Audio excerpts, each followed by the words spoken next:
When her son's fever spiked to 104 degrees, Nurse Chloe Hughes faced an impossible choice. Let her baby die, or call the one man she swore she'd never contact again, the Greek crime lord who didn't know he had a son. One desperate phone call in a freezing Chicago apartment would shatter 18 months of hiding, unleash a world of armed convoys and brutal power plays, and force her to choose between the safety she built in the shadows and the dangerous truth she could no longer outrun. Like this story, and comment what city you're watching from so I can see how far my stories travel. Now, let's begin. The apartment was cold enough that Chloe Hughes could see her breath. She pulled the threadbare blanket tighter around Nikos, feeling the unnatural heat radiating from his small body, even through the fabric. 104.3 degrees. The digital thermometer had blinked the number at her 20 minutes ago, and it hadn't dropped despite the lukewarm bath. The infant acetaminophen, the desperate prayers whispered into his damp curls. 18 months old, and he was burning up from the inside out. Shh, baby, Mama's here. Her voice cracked on the words. The studio apartment's single window rattled in its frame as February wind howled through the Chicago streets below. The radiator had been broken for 3 days. The landlord wasn't returning calls. She'd stuffed towels along the window ledge, but the cold still crept in like an unwelcome visitor, wrapping around them both. Nikos whimpered, his eyes glassy and unfocused. Those eyes, deep brown, almost black, framed by thick lashes that any woman would envy. Her eyes were hazel. His father's eyes were the color of Mediterranean nights, dark and fathomless and dangerous. She pushed the thought away, but it clawed back immediately. The fever wouldn't break. She'd tried everything in her arsenal, every trick she'd learned in nursing school, every intervention she'd performed in the pediatric ER during her rotations. Nothing was working. His little chest rose and fell too rapidly, his breathing shallow and strained. She pressed her lips to his forehead and tasted salt and fear. This wasn't just a fever anymore. This was something worse. The responsible thing would be to call 911, to let the paramedics rush him to Northwestern or Rush, to trust the system she'd worked within for years. But Chloe Hughes had learned the hard way that systems had cracks, and people fell through them all the time. People like her. People who were hiding. She glanced at her phone on the kitchen counter. The screen was cracked from when she'd dropped it last month, spiderwebbing across the glass like her fracturing composure. Her checking account balance glowed in her mind. $473. Her next shift at the urgent care clinic wasn't until Friday. It was Monday. The ER bill alone would bankrupt her, and the payment plans would follow her for years, anchoring her to this city, this life, this carefully constructed anonymity. But none of that mattered if Nikos died in her arms. She laid him gently in the portable crib she'd wedged between her bed and the kitchenette, tucking the blanket around him even though his skin was scorching. He didn't cry. That was what terrified her most. For the past 6 hours, he'd barely made a sound, just those awful, shallow whimpers that didn't sound like her vibrant, babbling boy at all. Chloe walked to the window and stared out at the street below. Snow had started to fall, fat flakes that dissolved on contact with the pavement. A couple hurried past, wrapped in matching scarves, laughing about something. Normal people living normal lives, unburdened by the weight of impossible choices. She'd been one of them once, before Athens, before Andreas. Her phone was in her hand before she'd consciously decided to pick it up. Muscle memory, maybe. Or instinct. The same instinct that had kept her alive when she'd fled Greece with nothing but a positive pregnancy test and a one-way ticket to America. She scrolled through her contacts. The list was pathetically short. Vanessa from work. Her landlord. The clinic's main line. Poison control. Saved after a scare when Nikos had grabbed a cleaning bottle. And then, at the very bottom, the number she'd told herself 1,000 times to delete.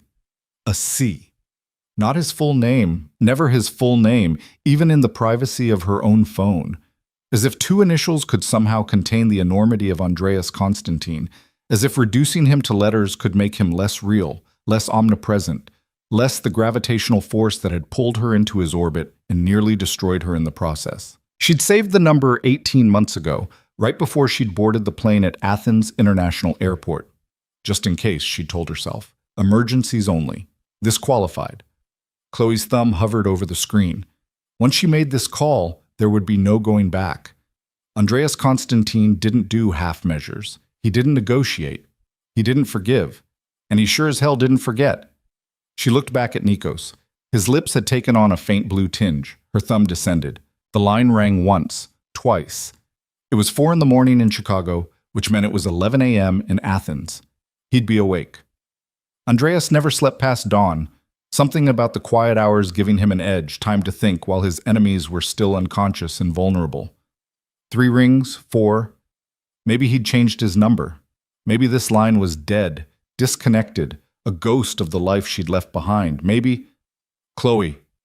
His voice hit her like a physical blow. Deep, accented, absolutely certain. Not a question, not a greeting, just her name, spoken like a fact, like he'd been expecting this call for 18 months and had simply been waiting for her to catch up to the inevitable. Her breath caught. Andreas? Silence stretched between them, an ocean of unspoken words. She heard background noise on his end, male voices speaking rapid Greek, the rustle of papers, the distant sound of traffic. He was working. Of course he was working. Andreas Constantine was always working, always maneuvering, always 3 steps ahead of everyone else. I told myself I would not be surprised when you finally called. His English was perfect, flavored with just enough accent to remind her of late nights on his terrace overlooking the Acropolis, of whispered conversations that had felt like sharing secrets with the devil himself. Yet here I am, surprised. I need help. The words tasted like ashes.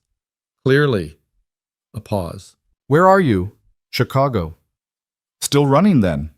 It wasn't a question, so she didn't answer. Nikos made a sound, a thin, reedy whine that barely carried across the room, but might as well have been a siren. Andreas heard it. She knew because the quality of his silence changed, sharpening into something predatory. What was that? Chloe closed her eyes. This was it.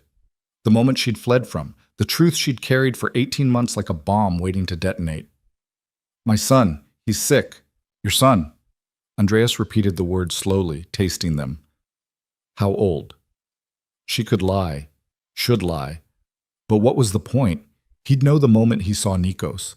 Those eyes, that thick dark hair, the stubborn set of his jaw, even at 18 months old, pure Andreas Constantine, miniature but unmistakable. 18 months. The silence that followed was absolute. She could picture him in her mind's eye, standing perfectly still, his expression unreadable, that dangerous intelligence working through the mathematics of her departure and the timing of this child. Andreas was many things, ruthless, calculating, terrifying when crossed, but he wasn't stupid. When he spoke again, his voice was very, very quiet. Tell me what is wrong with him. Fever, 104.3, rapid breathing, lethargic. I've given him acetaminophen, kept him hydrated, monitored his oxygen saturation with a pulse ox I borrowed from work. Nothing's helping. He needs a hospital, but I can't. Her voice broke. I can't afford it. And if I take him to the ER, there'll be records and I just...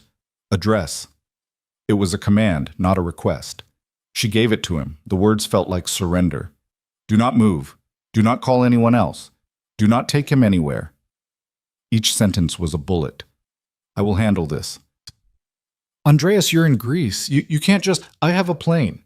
Of course he did. I can be wheels down at O'Hare in 9 hours, but that is too long. I will send someone closer. Send someone? Alarm bells rang in her mind. Who? People I trust. Your people, she laughed, the sound bitter. Your criminals, you mean. My family. The correction was razor sharp. And they will keep your son alive until I arrive. Unless you would prefer to continue this debate while he deteriorates? Nikos whimpered again, louder this time. Chloe turned to look at him. His small chest was heaving now, working too hard for air. Medical training overrode everything else. Send them. They will be there within the hour. There is a doctor, Dimitri Kostas. He is discreet. Discreet. The word dripped with implications. Chloe. Andreas's voice changed, losing some of its edge. Not softer exactly, but more focused. Like he was looking directly at her through the phone, through the distance, through 18 months of silence. I do not know why you ran. I do not know why you chose to hide this from me, but I know you, and I know you would not call me unless you had exhausted every other option. So let me help. Let me send the doctor, and then, when I arrive, you and I will discuss the rest. The rest? As if their history could be summarized so simply. As if the fact that she'd fled Greece while pregnant with his child was just a minor detail to be ironed out over coffee. Okay, she whispered. Keep him cool, monitor his breathing. If it worsens before Dimitri arrives, call me back immediately. Okay. Chloe. He paused. What is his name? She shouldn't tell him. It would make this real, would transform the abstract concept of her son into a living, breathing person with Andreas Constantine's blood in his veins. But she was so tired, and Nikos was so sick, and the lies had become too heavy to carry. Nikos. The silence stretched so long she thought the connection had dropped. Then, Nikolaos? Yes. It was the Greek form, the traditional version. She'd chosen it deliberately, a quiet acknowledgement of the heritage she could hide from the world but not from herself. I will see you soon, Chloe. Both of you. He ended the call. She stood there, phone pressed to her ear, even after the line went dead, feeling the foundation of her carefully constructed life crack and shift beneath her feet. She'd built this existence brick by brick. The nursing degree finished online while pregnant, the studio apartment in a neighborhood where people minded their own business, the job at an urgent care clinic that paid cash under the table for weekend shifts, the anonymity of being just another struggling single mother in a city of millions. All of it was about to come crashing down. Because Andreas Constantine didn't do anything halfway. She knew that. Had known it the first night she'd met him, when he'd walked into the charity gala in Athens like he owned not just the room, but the entire city. She'd been waitressing, working for the catering company to make extra money during her year abroad. He'd been holding court, surrounded by men in expensive suits who laughed too loud at his jokes, and women who watched him like prey eyeing a predator they couldn't help but approach. Their eyes had met across the room, and everything had changed. No, she couldn't think about that now. Couldn't let herself remember the way he'd cornered her in the gallery, the way his hand had felt on her lower back, the way he'd spoken to her like she was the only person in the world who mattered. Those memories were dangerous. They made her forget why she'd run. Nikos cried out, a sharp sound of distress that jolted her back to the present. Chloe moved to the crib, lifting him carefully. He was so hot. Too hot. She carried him to the bathroom, turned on the sink, let the water run cool. She dampened a washcloth and pressed it gently to his forehead, his cheeks, the back of his neck. It's okay, baby. Help is coming. Mama's got you. You're going to be okay. She repeated it like a mantra, like speaking the words could make them true. 53 minutes later, someone knocked on her door. Chloe had been watching the street from her window, so she'd seen them arrive. 3 black SUVs with tinted windows, parking in formation like a military convoy. Men had emerged, dressed in dark suits despite the cold, moving with the kind of coordination that spoke of training. Security.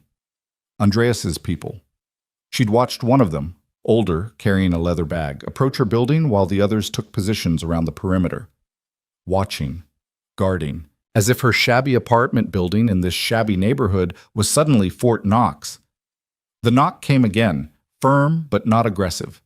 Chloe adjusted her grip on Nikos and opened the door.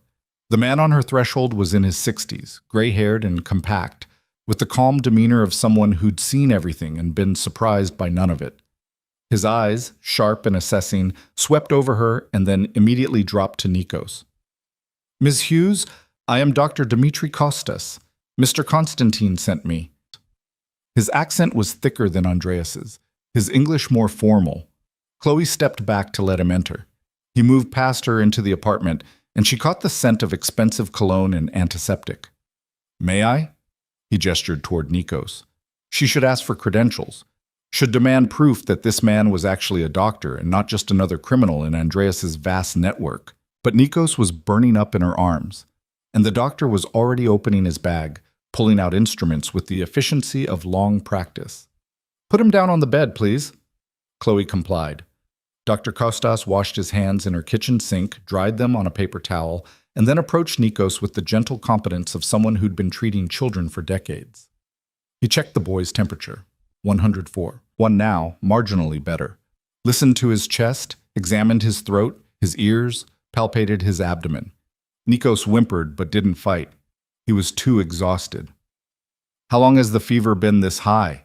Dr. Kostas asked, pulling out a stethoscope. About 7 hours. It started yesterday afternoon but spiked tonight. Any vomiting? Diarrhea? No. Rash? No. Recent illness? Exposure to anyone sick? There was a stomach bug going through the daycare last week, but he didn't catch it. Or I thought he didn't. Dr. Kostas nodded, continuing his examination. He was thorough, checking reflexes, responsiveness, fontanelle tension. Finally, he straightened. It is viral. Influenza most likely, though without a proper test I cannot be certain. The fever is high but not yet dangerous. His lungs are clear, no pneumonia, but he is dehydrated and needs monitoring. Relief flooded through her so intensely that her knees went weak. So he'll be okay. With proper care, yes. I will start an IV for fluids and give him something to bring the fever down more effectively. He glanced around the apartment, taking in the broken radiator, the drafty window, the general state of barely controlled poverty. His expression didn't change, but Chloe felt the judgment anyway. She lifted her chin. I'm a nurse. I can monitor him. I do not doubt your competence, Ms. Hughes, but Mr. Constantine has instructed me to remain until he arrives. Of course he had. Andreas never left anything to chance. Dr. Kostas set up a pediatric IV line with practiced ease, hanging the fluid bag from a coat hook she'd mounted on the wall. Nikos barely stirred as the needle went in. He was too exhausted to fight. Within minutes, clear fluid was dripping into his tiny vein, and the doctor had administered medication that would work faster than anything she could have given orally. There. He should begin to improve within the hour. Thank you. The words felt inadequate, but they were all she had. Dr. Kostas packed up his bag, leaving behind supplies. More IV fluids, medications, sterile equipment. I will be outside if you need me, but I believe the worst has passed. He left as quietly as he'd arrived. Through the window, Chloe watched him rejoin the men by the SUVs. They didn't leave. Just stood there, sentries in expensive suits, making her rundown block look like the set of a crime movie. Her neighbors would notice. Of course they'd notice. Mrs. Chen across the hall, who ran a cash-only alterations business out of her apartment. The college students upstairs who threw parties every weekend. The guy on the first floor who dealt weed and minded his own business.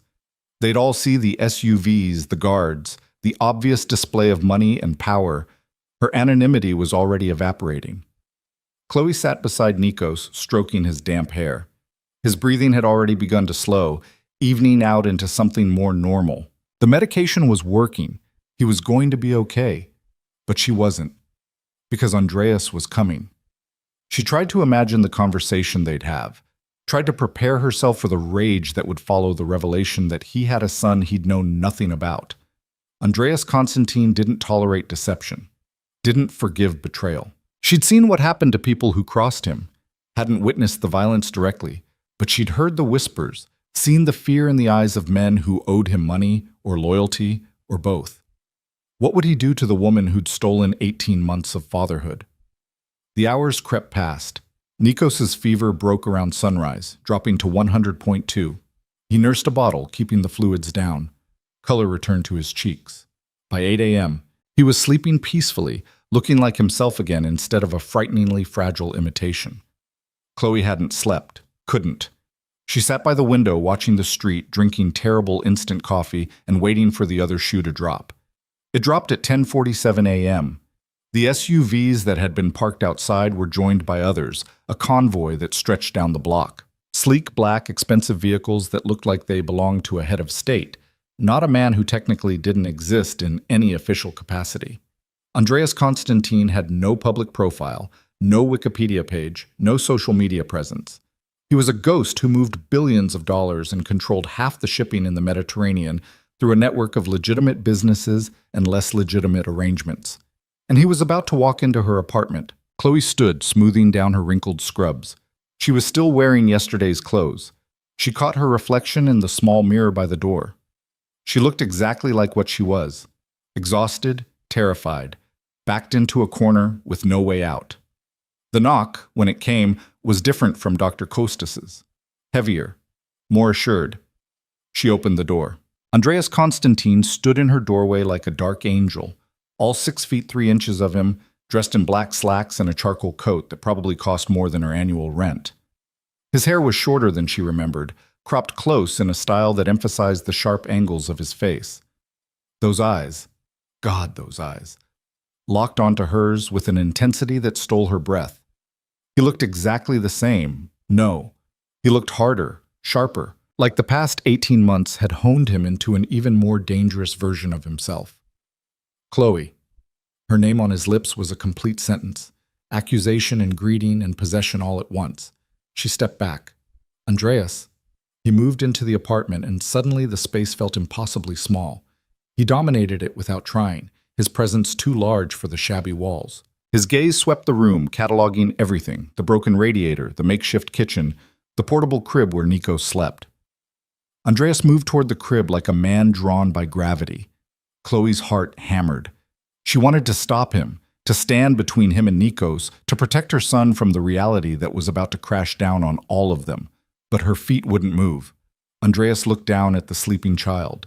The silence stretched so long it became unbearable. Then Andreas reached out, slowly, carefully, like he was approaching something precious and breakable, and brushed his fingers against Nikos's cheek. The boy stirred but didn't wake, just made a soft sound and shifted under his blanket. "He has my eyes," Andreas said quietly. "Yes." "My hair." "Yes." "My—" His voice caught, actually caught. Andreas Constantine, who negotiated with warlords and politicians without blinking, who'd built an empire on ice-cold control, sounded like someone had punched him in the chest. "He is mine." It wasn't a question, but Chloe answered anyway. "Yes." Andreas turned to look at her, and the expression on his face made her step back instinctively. It wasn't anger. Anger she could have handled. This was something rawer, more dangerous. Betrayal and wonder and fury, and something else she couldn't name, all warring for dominance. "You took him from me." "I left." "You were pregnant." "Yes." "And you did not tell me." "No." "Why?" The single word was a blade. Chloe wrapped her arms around herself. "Because you would have trapped me." "Trapped you." He repeated the words like they were in a foreign language. "I offered you everything." "You offered me a cage." The words came out sharper than she'd intended. 18 months of justification and fear and loneliness compressed into a single sentence. "A beautiful cage, but a cage nonetheless. You don't love people, Andreas. You collect them, control them, own them. And so you stole my son." "I protected him." "From his father." Andreas moved closer, each step deliberate. "From me. From your world." She held her ground even though every instinct screamed at her to retreat.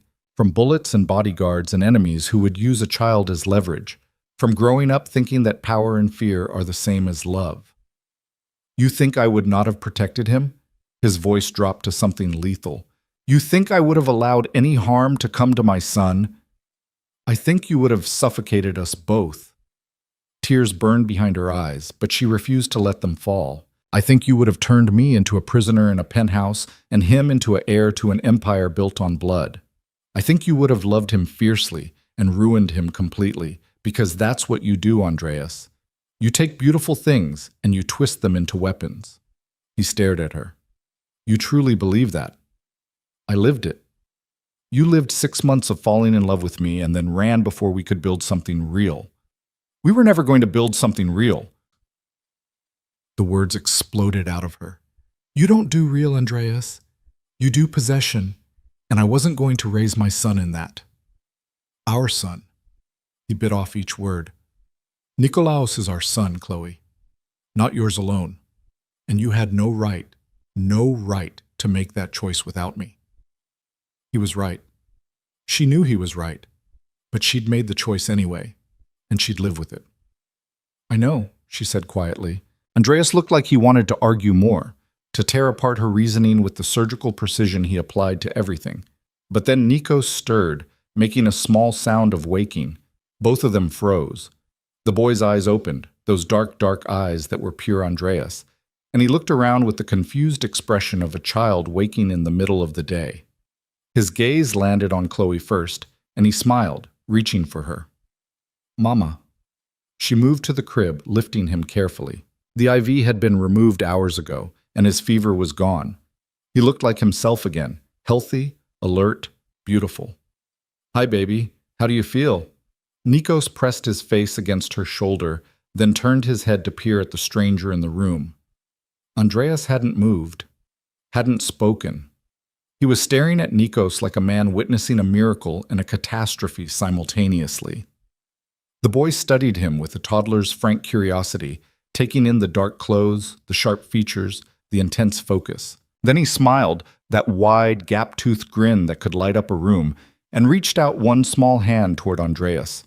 The sound Andreas made was barely human. He closed the distance in 2 strides, bringing himself close enough that Nikos could touch him. The boy patted Andreas's cheek with chubby fingers, babbling something incomprehensible. Andreas stood absolutely still, like he was afraid any movement would shatter the moment. "He trusts easily," Chloe said softly. Like his mother, Andreas's eyes never left Nikos. "You trusted me once. Once. Before you ran. Before I learned better." Andreas finally looked at her, his expression unreadable. "I am not leaving here without him, Chloe." Fear spiked through her. "You can't just take him." "I can. I have lawyers, resources. I could have a custody suit filed within the hour and a judgment within the week." His voice was matter-of-fact, which made the threat more terrifying. "I could take him to Greece where you would never see him again. I could do many things." "Please," the word was ash in her mouth. "Please don't." "But I will not." He held her gaze. "Because despite what you believe, I do not wish to cause him harm, and taking him from his mother would harm him." Relief was dizzying. "Thank you." "I am not finished." Andreas reached out, touching Nikos's hand where it still rested against his face. The boy grabbed his finger, holding on with surprising strength. "You will come with me, both of you, to my home here in Chicago." "You have a home in Chicago?" "I have homes in many cities. We will stay there while Nikolaos recovers and while you and I determine how we proceed." "I can't just move in with you." "You can. You will." He said it like a fact. "Consider it protective custody." "I don't need protection." "No." Andreas gestured toward the window, where his guard still stood sentinel. "Do you know why I brought so many men, Chloe? Why I secured this building before I entered? Because my enemies are many, and they are always watching. And now they will know, if they do not already, that Andreas Constantine arrived in Chicago with an army. They will wonder why. They will investigate. And eventually they will discover you. They will discover him." He looked at Nikos. "And they will use that information." Cold dread settled in her stomach. "I've been hidden for 18 months. You have been lucky for 18 months. Luck ends." His tone gentled slightly. "I can protect you. I can protect him. But only if you let me." It was the same argument he'd made in Athens, dressed up in different words, the same gilded cage, just with a prettier lock. But this time she had Nikos to think about. This time it wasn't just her freedom on the line. "How long?" she asked. "Until he is well. Until we have reached an understanding about custody and co-parenting." He paused. "Until I know you will not run again. I'm not going to sign away my rights. I am not asking you to, but we will formalize this, Chloe. We will create an arrangement that protects all of us. Legal, binding, fair." Fair. She almost laughed. Nothing about Andreas Constantine was fair. But Nikos was grinning at him, still holding his finger, completely oblivious to the tension crackling between his parents. And the apartment was cold, and her bank account was nearly empty, and the medical bills from Dr. Costas would come eventually, and she was so tired of running. "1 week," she said. "I'll stay 1 week, and then we figure out what happens next." 1 week, Andreas agreed. "To start." He made a call in Greek, rapid and commanding. Within minutes, his men were entering the apartment, packing her belongings with professional efficiency. She watched them box up her life. Nikos's toys, her clothes, the nursing textbooks she'd kept from school. It took less than an hour to dismantle the sanctuary she'd built. Andrea stood by the window, watching the street, one hand resting on the small of her back like he had every right to touch her. Proprietary, possessive, everything she'd fled from. But when Nikos reached for him again, Andreas took the boy without hesitation, holding him with a natural ease that shouldn't have been possible. Nikos settled against his chest like he belonged there, grabbing a fistful of the expensive coat. "He knows," Andreas said quietly. "Knows what?" "That I am his father. Children sense these things." Chloe wanted to argue, but she couldn't, because Nikos did seem comfortable with Andreas in a way he rarely was with strangers. The boy was cautious around new people, clingy with her, slow to warm up. But he'd reach for Andreas immediately, smiled at him, trusted him. Maybe children did sense these things, or maybe genetics ran deeper than she'd wanted to admit. The convoy of SUVs was waiting outside when they descended. Neighbors had gathered, Mrs. Chen peering through her doorway, the college kids filming on their phones, the entire block watching as Andreas Constantine escorted her and Nikos into the middle vehicle. Her old life, exposed in a single morning. The interior of the SUV was luxury she'd forgotten existed. Leather seats, climate control, privacy glass. Andreas sat across from her, Nikos on his lap, looking perfectly at ease, like he'd been holding his son for 18 months instead of 18 minutes. "Where are we going?" she asked. "Somewhere safe." That was all he'd give her. Chloe looked out the window as they pulled away from the curb, watching her apartment building recede. She'd lived there for 14 months, had thought she'd stay for years, building a quiet life away from Andreas's world. One phone call had destroyed it all. But Nikos was healthy. That was what mattered.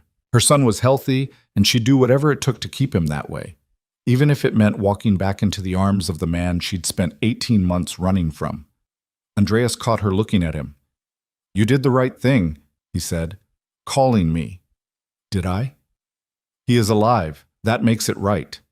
She wanted to argue, wanted to point out all the ways this was wrong, dangerous, impossible. But Nikos had fallen asleep against Andreas's chest, one small hand fisted in the expensive fabric, completely at peace. And Chloe realized with sinking certainty that everything had just changed. Not gradually, not over time, but in a single night. The careful boundaries she'd built, the distance she'd maintained, the separate life she'd carved out, all of it was gone. Andreas Constantine had found his son, and he was never, ever going to let either of them go. The house wasn't what Chloe had expected.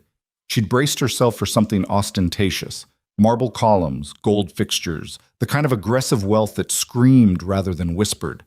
Instead, Andreas's Chicago residence was a restored graystone in Lincoln Park, elegant and understated, the kind of property that blended seamlessly into a neighborhood of old money and quiet power. Iron gates opened automatically as their convoy approached, and the SUVs pulled into a private courtyard shielded from the street by mature trees and high brick walls. Andreas carried Nikos out of the vehicle, the boy still sleeping against his shoulder with that complete trust only children possessed. Chloe followed, her legs unsteady after the 40-minute drive through Chicago traffic. She'd watched the city transform through the window, her shabby neighborhood giving way to increasingly polished blocks, the transition from survival to luxury happening in the space of a few miles. "This way." Andreas moved toward the entrance with the confidence of someone who owned not just the house, but the ground it stood on. The front door opened before they reached it, revealing a woman in her 50s with steel gray hair pulled into an immaculate bun. "Mr. Constantine, welcome home." Her accent was Greek, her English precise. Her eyes flickered to Chloe, then to the sleeping child in Andreas's arms, and something shifted in her expression. Recognition, maybe, or calculation. "Maria, this is Chloe Hughes and my son, Nikolaos." Andreas said it simply, without preamble or explanation, as if introducing his secret child was as routine as commenting on the weather. Maria's composure didn't crack, but Chloe saw the slight widening of her eyes. "Your son?" "Yes. Andreas moved past her into the foyer. Please prepare the East bedroom suite. Chloe will need privacy. And have Dr. Costas come by this evening to check on Nikolaos. Of course. Maria turned to Chloe, her expression warming slightly. Welcome, Ms. Hughes. Is there anything I can get for you? Tea? Coffee? I'm fine, thank you. Chloe's voice sounded thin in the cavernous entryway. The house was beautiful in a way that made her acutely aware of her wrinkled scrubs and unwashed hair. Hardwood floors gleamed under ambient lighting. Original artwork lined the walls, not reproductions but real pieces that probably cost more than most people earned in a year. Andreas was already climbing the staircase, Nikos still secure in his arms. Chloe followed, trailing behind like a guest in a museum, afraid to touch anything. The East bedroom suite turned out to be larger than her entire apartment.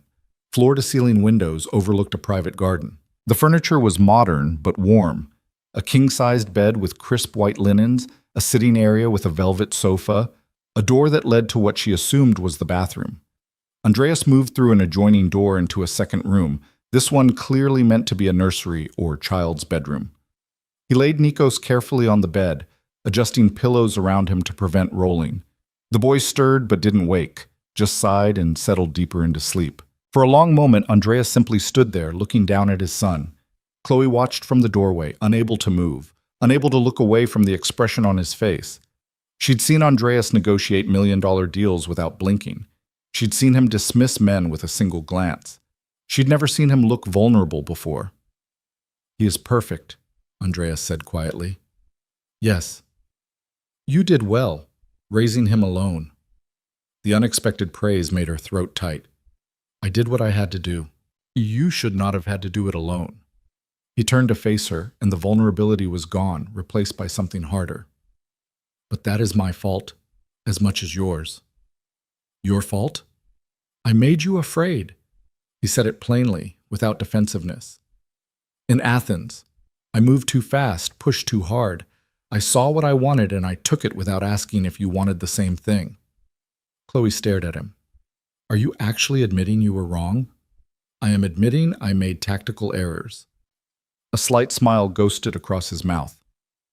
I am a possessive man, Chloe. I do not apologize for that. But I should have realized that possession without consent is just another word for imprisonment. That's the closest thing to an apology I've ever heard from you.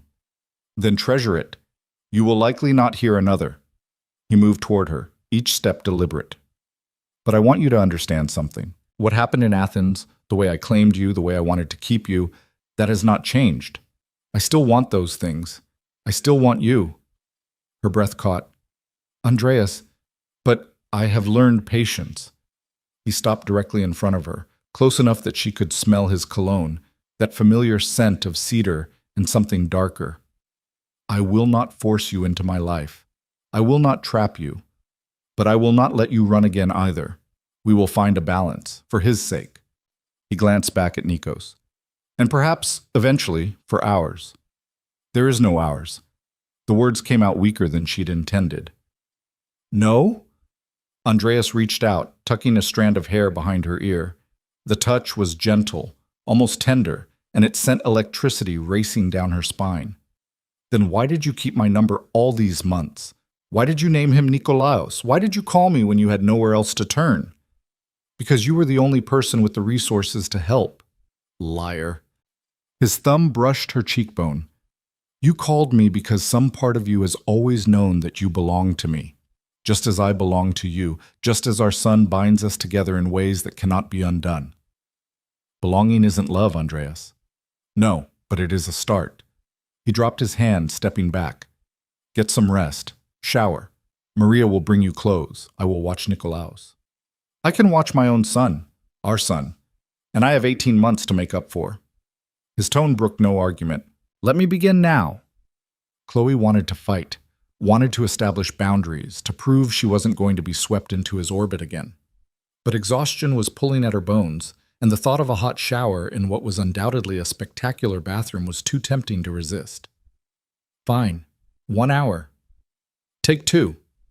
Andreas returned to the child's room, settling into a chair beside the bed where Nikos slept. He looked utterly natural there, like he'd been keeping vigil over sleeping children his entire life instead of running a criminal empire. Chloe retreated into the bathroom and nearly wept at what she found. Marble everywhere, a rainfall shower that could fit 4 people, heated floors, fluffy towels stacked on warming racks. Luxury she'd forgotten existed during her months of scraping by. She stripped off her scrubs and stood under water hot enough to scald, letting 18 months of tension drain away. She'd been so careful, so cautious, building a life one minimum wage paycheck at a time, always looking over her shoulder, always ready to run if Andreas's people got too close.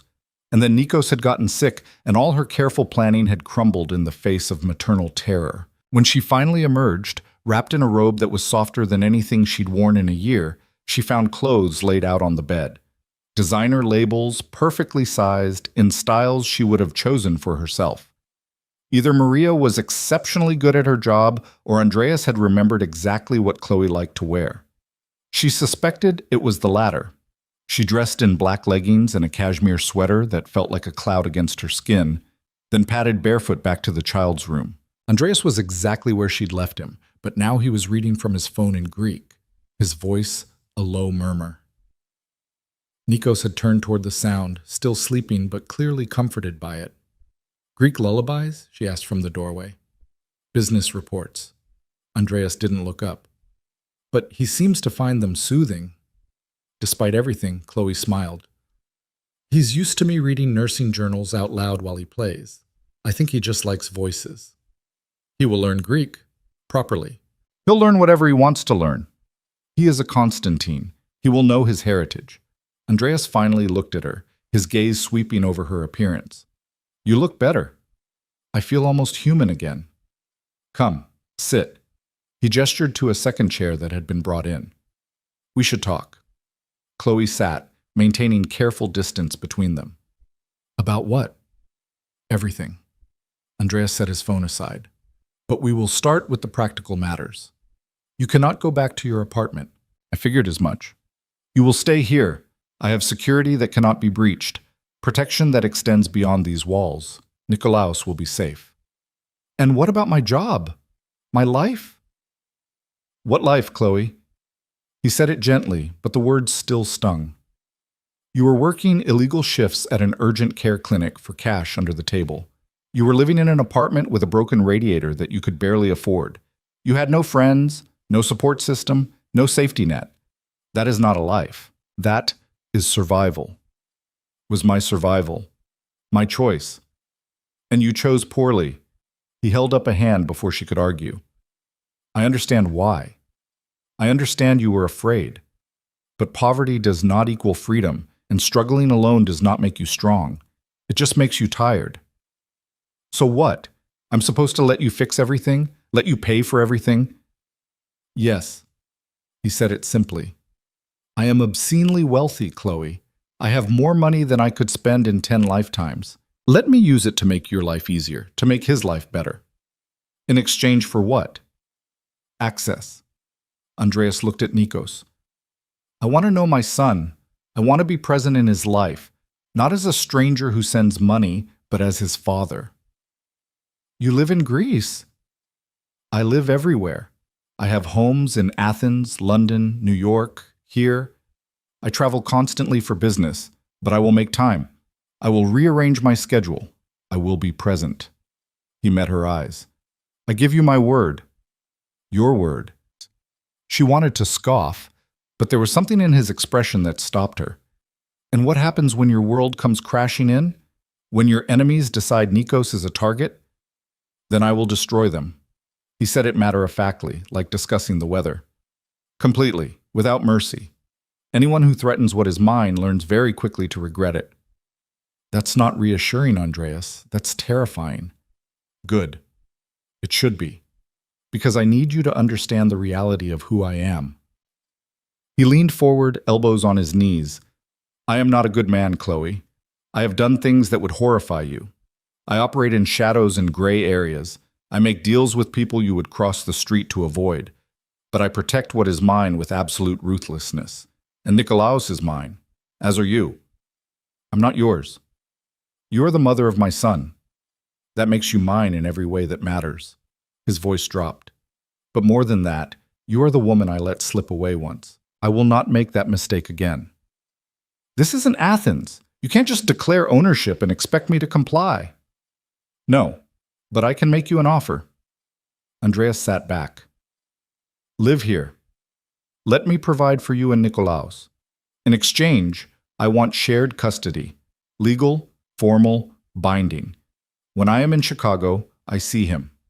When I travel, you can choose to come with me or stay here, but I will have regular video calls. And when he is old enough, he will spend time in Greece, learning about his other heritage. That's not an offer, that's a demand. It is a negotiation, so negotiate.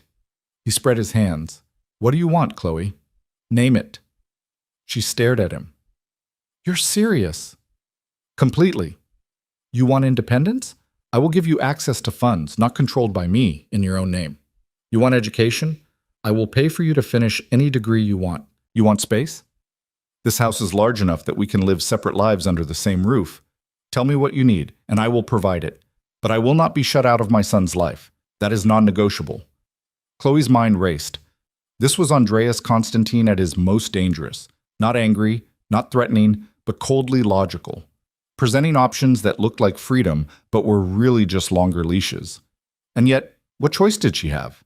He was right about her life. She'd been barely surviving, one illness or accident away from complete disaster. I want guarantees, she said finally. Name them. If I'm living here, I need my own space. A room for me, a room for Nikos, and you don't enter without permission. Agreed. I want access to my own money, not an allowance, a real account with real funds that I control. I will transfer $1 million tomorrow, more if you need it. She blinked. 1 million? That's insane. That is barely pocket change, Chloe. I made more than that in the time it took us to drive here. He waved it away. What else? I want legal protection. If something happens to you, I want custody of Nikos guaranteed. No relatives swooping in to claim him. Andreas's expression darkened. My family in Greece is extensive and predatory. I agree completely. I will have papers drawn up immediately. If I die, Nikolaos goes to you, with a trust that ensures he is provided for. And I want the right to leave. She said it firmly, even though her voice shook. If this doesn't work, if I feel unsafe or trapped, I can take Nikos and go. No legal battles, no custody fights. No! His response was immediate and absolute. Andreas, no, Chloe. I will give you almost anything, but I will not give you permission to steal my son again. He stood, towering over her. You want to leave? Leave. I will not stop you. But Nikolaos stays and we go to court, and I promise you that I have better lawyers and more resources and I will win. That's not fair. Life is not fair. But I am being more generous than you deserve. His eyes flashed. You took 18 months from me. 18 months I will never get back. I did not see him born. I did not hear his first word or watch his first steps. I missed everything because you decided I was not worthy of being his father. I was protecting him. You were protecting yourself. Andreas's control finally cracked. You were afraid I would consume you, so you ran. But you did not just run from me, Chloe. You ran from us, from what we could have built together, and you took my son to justify it. That's not true, isn't it? He moved closer, his presence overwhelming. Tell me honestly, did you think about me? In the past 18 months, did you think about what I might feel? Did you consider that perhaps I deserved to know I had created a child? Or was it easier to paint me as a monster so you could sleep at night? Tears burned in her eyes. You scared me. I know. His voice gentled. And that is my burden to carry, but you cannot keep punishing me for sins I might have committed. Give me a chance, Chloe. Let me prove I can be the father Nikolaos deserves. A sound from the bed interrupted them. Nikos was stirring, making small, waking up noises. Andreas moved immediately, reaching the bedside before Chloe could stand. He lifted the boy gently, cradling him with surprising competence. Nikos blinked sleepy eyes, looked at Andreas, and smiled. Up. You are up, little one. Andreas's entire demeanor transformed, all the harsh edges smoothing into something tender. How do you feel? Good. Nikos's vocabulary was limited but enthusiastic. He patted Andreas's face again, that same curious exploration from earlier. Mama? I am here, baby. Chloe moved to join them, and Nikos reached for her, wanting both of them. They stood there, awkwardly close, each holding one of the boy's hands. This was her life now. This strange, impossible triangle. I will agree to your terms, she said quietly, except the part about leaving. We need to negotiate that. We will table it. Andreas watched Nikos, not her. For now, we focus on him, on making sure he is healthy and happy. The rest can wait. It was an agreement, but it was a reprieve. Chloe would take it. Maria appeared in the doorway, her timing impeccable. Dinner's ready, Mr. Constantine. I have prepared something light for the little one as well. Thank you, Maria. Andreas shifted Nikos to his hip with the ease of someone who'd been holding children his entire life. Come, Chloe. You must be hungry. She was. Starving, actually. The adrenaline of the past 24 hours had burned through every calorie she had. Dinner was served in a dining room that could have seated 20 but had been set intimately for 3. Maria had prepared Greek dishes, lamb, roasted vegetables, fresh bread, and for Nikos, plain pasta with butter and steamed carrots cut into small pieces. The boy ate enthusiastically, making a mess and chattering in his limited vocabulary, completely oblivious to the tension between his parents. Andreas watched him with the focus of someone memorizing every detail. He asked questions: what foods Nikos liked, what his schedule was, whether he had any allergies. Chloe answered, providing information like a physician giving a medical history, clinical, safe. But when Nikos reached for Andreas's water glass and Andreas automatically moved it out of range, then offered his own glass with water at the right temperature, she saw the instinct there. Protective, paternal, real. Maybe he could be a good father. Maybe. After dinner, Nikos wanted to play. Andreas took him to a room on the second floor that had clearly been converted into a temporary playroom in the hours they'd been there. New toys still in packaging, books, soft mats on the floor. It was excessive and thoughtful in equal measure. Chloe sat on the floor, watching Andreas attempt to build a block tower while Nikos knocked it down, giggling maniacally. The scene was so domestic it hurt. This could have been their life all along if she hadn't run. If she'd trusted him, if he'd been different, if. He has your laugh, Andreas said, glancing at her. He has your stubbornness. Then he is doomed to be impossibly difficult. But Andreas was smiling, and it transformed his face into something younger, less burdened. They played until Nikos started rubbing his eyes, the universal signal for exhaustion. Chloe started to reach for him, but Andreas was already lifting the boy. Bath time? He asked. He had one this morning, but a quick one wouldn't hurt. Andreas carried Nikos to the bathroom attached to the child's room. Someone, Maria probably, had stocked it with everything a toddler could need: baby soap, soft towels, bath toys. Andreas ran the water, testing the temperature with his wrist before setting Nikos in. You know what you are doing, Chloe observed from the doorway. I have a niece, my sister's daughter. I was present for her childhood. He soaped Nikos's hair gently, supporting the boy's head. Before you ask, my sister lives in Athens. She is one of the few family members I trust. Will you tell her about Nikos? I already did, while you were showering. He rinsed the soap away. She is furious with you for hiding him, and furious with me for apparently being such a terror that you felt you had to run. She has invited herself to visit next week. Andreas, you will like Elena. She is the only person in the world not afraid of me. He lifted Nikos from the bath, wrapping him in a towel. And she will likely become your fiercest ally. She has been lecturing me about my relationship failures for years. Chloe helped dress Nikos in pajamas, soft cotton printed with cartoon animals. The boy was already half asleep, worn out from fever and excitement, and too much stimulation. Story? Nikos mumbled. Of course. Andreas carried him to the bed, settling them both against the headboard. He looked at Chloe. Will you read to him? She selected a book from the shelf, Goodnight Moon, a classic, and curled up on the other side of Nikos. The three of them, together, reading a story about saying goodnight to the world. It was painfully normal, painfully perfect. Nikos fell asleep before she reached the end, his breathing evening out into the deep rhythm of childhood slumber. Chloe carefully extracted herself, but Andreas remained, holding their son, looking down at him with an expression she couldn't decipher. "I will stay tonight," he said quietly. "In the chair. In case he wakes." "Andreas, you don't have to." "I want to." He met her eyes. "I have lost 18 months. I will not lose another night." There was no arguing with that kind of determination. Chloe retreated to her own room, climbing into the enormous bed that felt too soft after months on a worn mattress. She should sleep, should rest, but her mind wouldn't quiet. She'd made a deal with the devil tonight, traded her independence for security, her freedom for protection. But as she lay there in the darkness, she couldn't shake the memory of Andreas's face when he'd looked at Nikos. The wonder, the pain, the love. Maybe he wasn't a devil after all. Maybe he was just a man who'd been given something precious and didn't know how to hold it without crushing it. Or maybe that was just wishful thinking.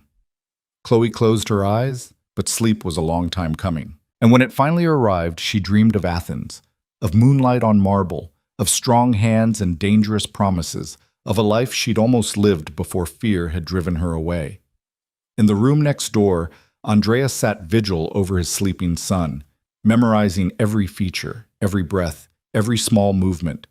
He'd meant what he'd told Chloe. He would not lose another moment, would not let her run again, would not fail at this. He had built an empire through strategy and ruthlessness. Surely he could navigate fatherhood. Surely he could find a way to keep them both, his son and the woman who'd given him life. Surely he could become the man they needed him to be. Outside, guards patrolled the perimeter. Inside, a family, fractured but forming, tried to find their footing. And in the morning, the real work would begin. The nightmare began at 3 a.m. with the sound of breaking glass. Chloe jerked awake, her nurse's instinct screaming danger before her conscious mind caught up. She was out of bed and moving toward Nikos's room before she fully understood what she'd heard.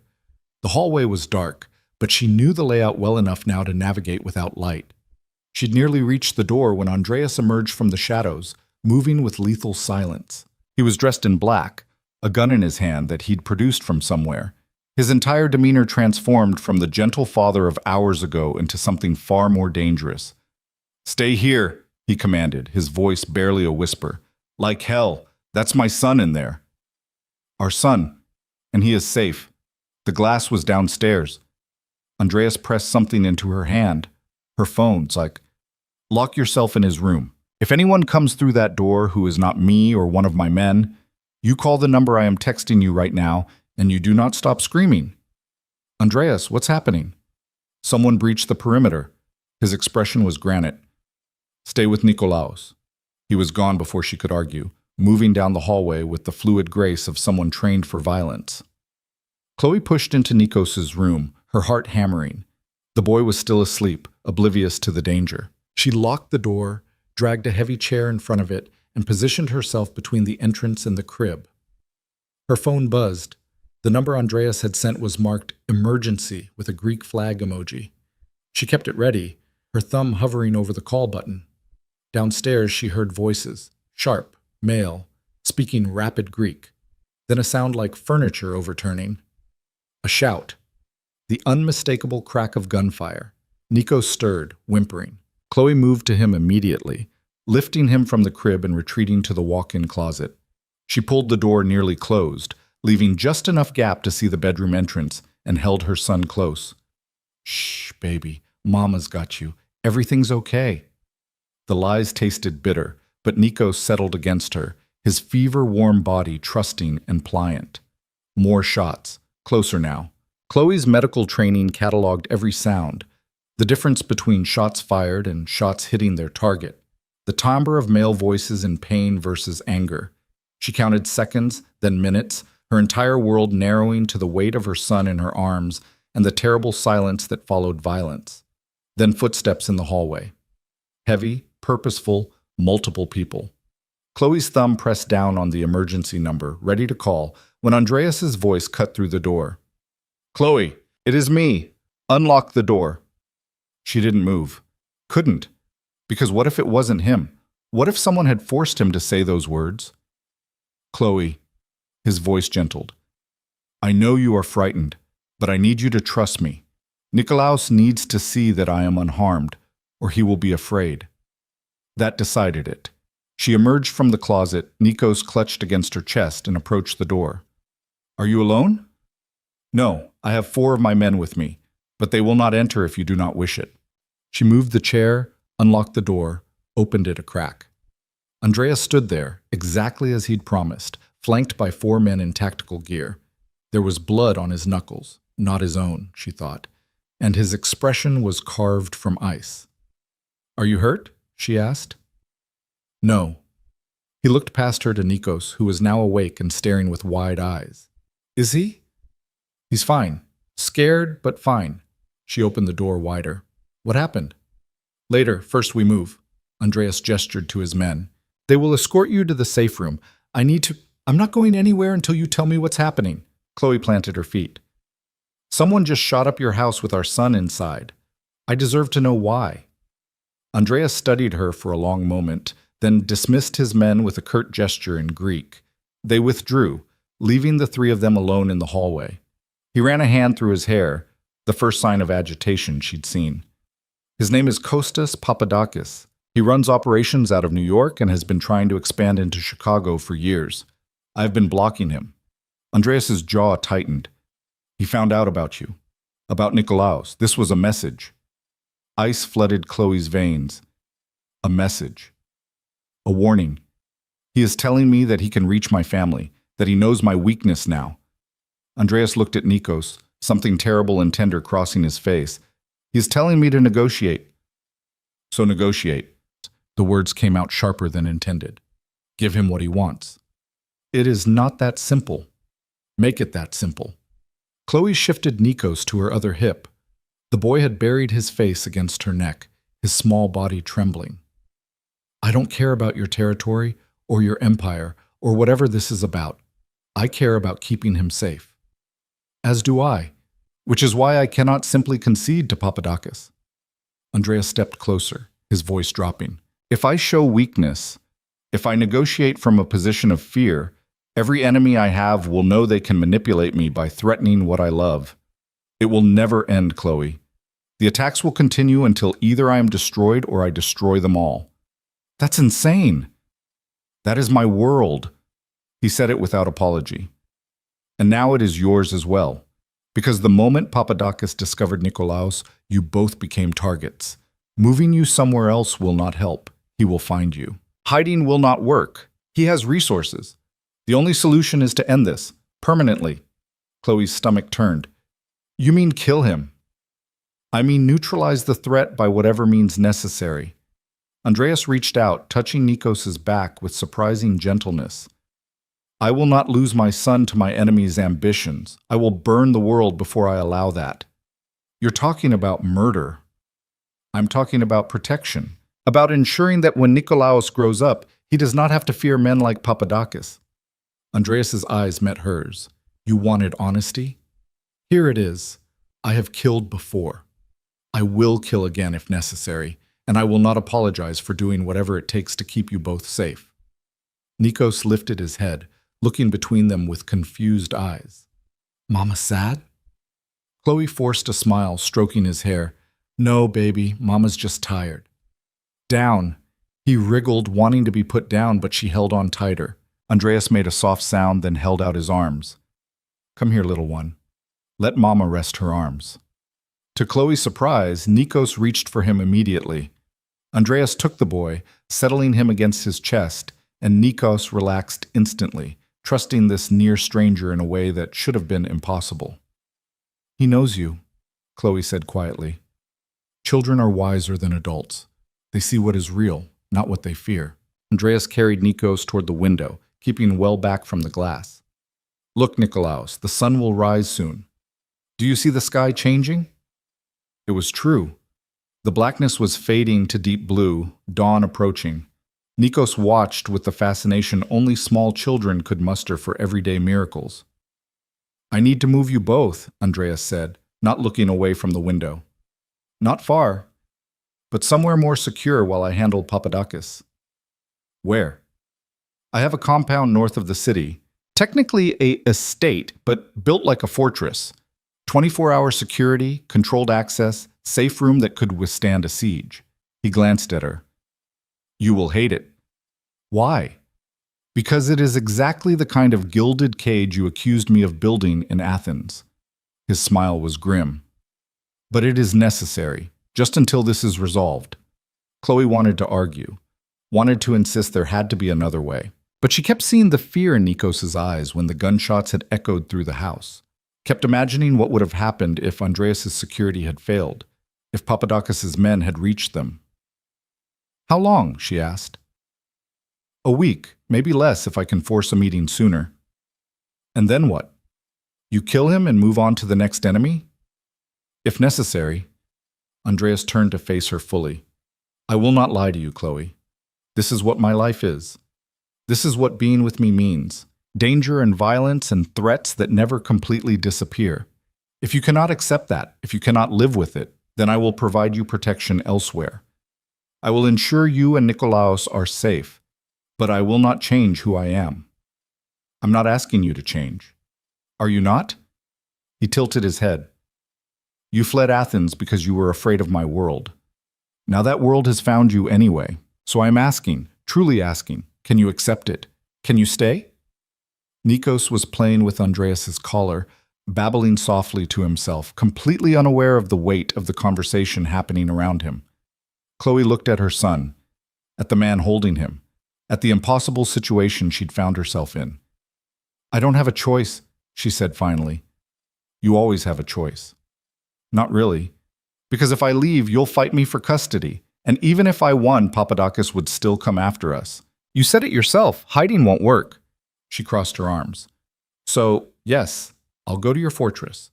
I'll accept your protection, but I'm not doing it for you, Andreas. I'm doing it for him. I know.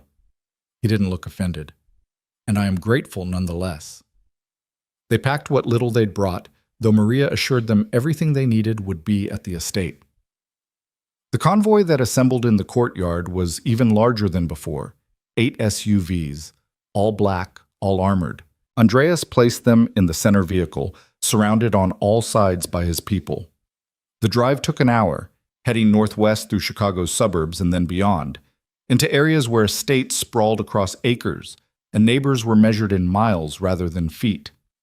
The compound was exactly what Andreas had promised, a sprawling property surrounded by high walls, with guard posts at regular intervals, and technology Chloe couldn't begin to identify monitoring every approach. The main house was beautiful in an austere way, all clean lines and bulletproof glass. Andreas carried Nikos inside and Chloe followed, feeling like she was walking into a maximum security prison disguised as a luxury home. The entire second floor is yours, Andreas said, leading them up a sweeping staircase. 5 bedrooms, private sitting room, library, and a kitchen if you prefer to prepare your own meals. Maria will have staff available, but they will not intrude unless you request them. He showed her to a suite that made the Lincoln Park house look modest. Nikos immediately headed for a toy chest that had been stocked with age-appropriate options, diving in with enthusiasm. I have to leave soon, Andreas said quietly. Meeting with Papadakis has been arranged for tonight. Chloe's head snapped up. Tonight? That's too fast. Speed is necessary. The longer this drags out, the more opportunities he has to strike.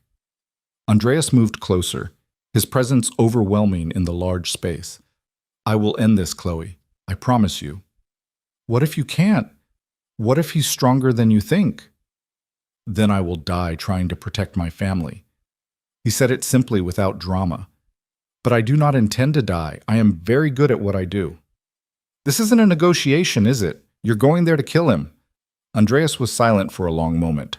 I'm going there to offer him one chance, a deal that allows us both to walk away. If he is smart, he will take it. If he is not, he let the implication hang. Andreas, she grabbed his arm. Don't do this, please. There has to be another way. There is not. He covered her hand with his. But I need you to promise me something. If this goes wrong, if I do not return, you will listen to Maria. She knows where the documents are. Custody papers giving you full rights to Nikolaos. access to accounts that will keep you both comfortable. She will get you out of the country if necessary. Stop talking like you're going to die. I am not planning to, but I am also not foolish enough to ignore the possibility. Andreas lifted her hand, pressed his lips to her knuckles. The gesture was old-fashioned, intimate. Take care of our son, and know that everything I do for both of you. He was gone before she could respond, striding out of the room with the confidence of a man walking into battle. Chloe stood there, her hand still tingling from his kiss, her heart in her throat. Nikos looked up from his toys. Dada? The word stopped her heart. What did you say? Dada. He pointed toward the door where Andreas had disappeared. Dada go? Chloe knelt beside him, smoothing his dark hair. Yes, baby. Dada had to go. But he'll come back. She hoped, prayed, even though she'd sworn off prayers long ago. The day passed with agonizing slowness. Maria brought meals that Chloe barely touched. Nikos played, napped, asked for Dada every hour. She distracted him with books and toys and cartoons on the massive television, but nothing could distract her from the knowledge that somewhere in Chicago, Andreas was facing down an enemy who'd already proven willing to attack a home with a child inside. Evening fell. 8 o'clock came and went. 9, 10. Chloe put Nikos to bed, singing him lullabies until he finally drifted off. Then she returned to the sitting room, unable to settle, unable to think about anything except the 1,000 ways this could go wrong. 11 o'clock. Her phone buzzed. A text from Andreas. 3 words. It is done. Relief flooded through her, so intense it made her dizzy. She typed back, Are you okay? I am unharmed. Returning now. 1 hour. She waited in the sitting room, curled on the sofa, watching the minutes tick past. At 12:17 a.m., she heard vehicles in the drive, heard footsteps on the stairs, heard Andreas's voice speaking quiet Greek to someone. Then he was there, standing in the doorway, still dressed in black, looking tired but whole. Alive. Chloe was across the room before she could stop herself, checking him for injuries with hands that shook. You said you weren't hurt. I am not. He caught her hands, holding them still. Breathe, Chloe. Did you kill him? No. Andreas guided her back to the sofa, sitting beside her. I offered him a deal. 20% of my Chicago shipping operations in exchange for a guarantee that my family is untouchable. He accepted. She stared at him. That's it? He just agreed. After I showed him the alternative, Andreas's smile was cold.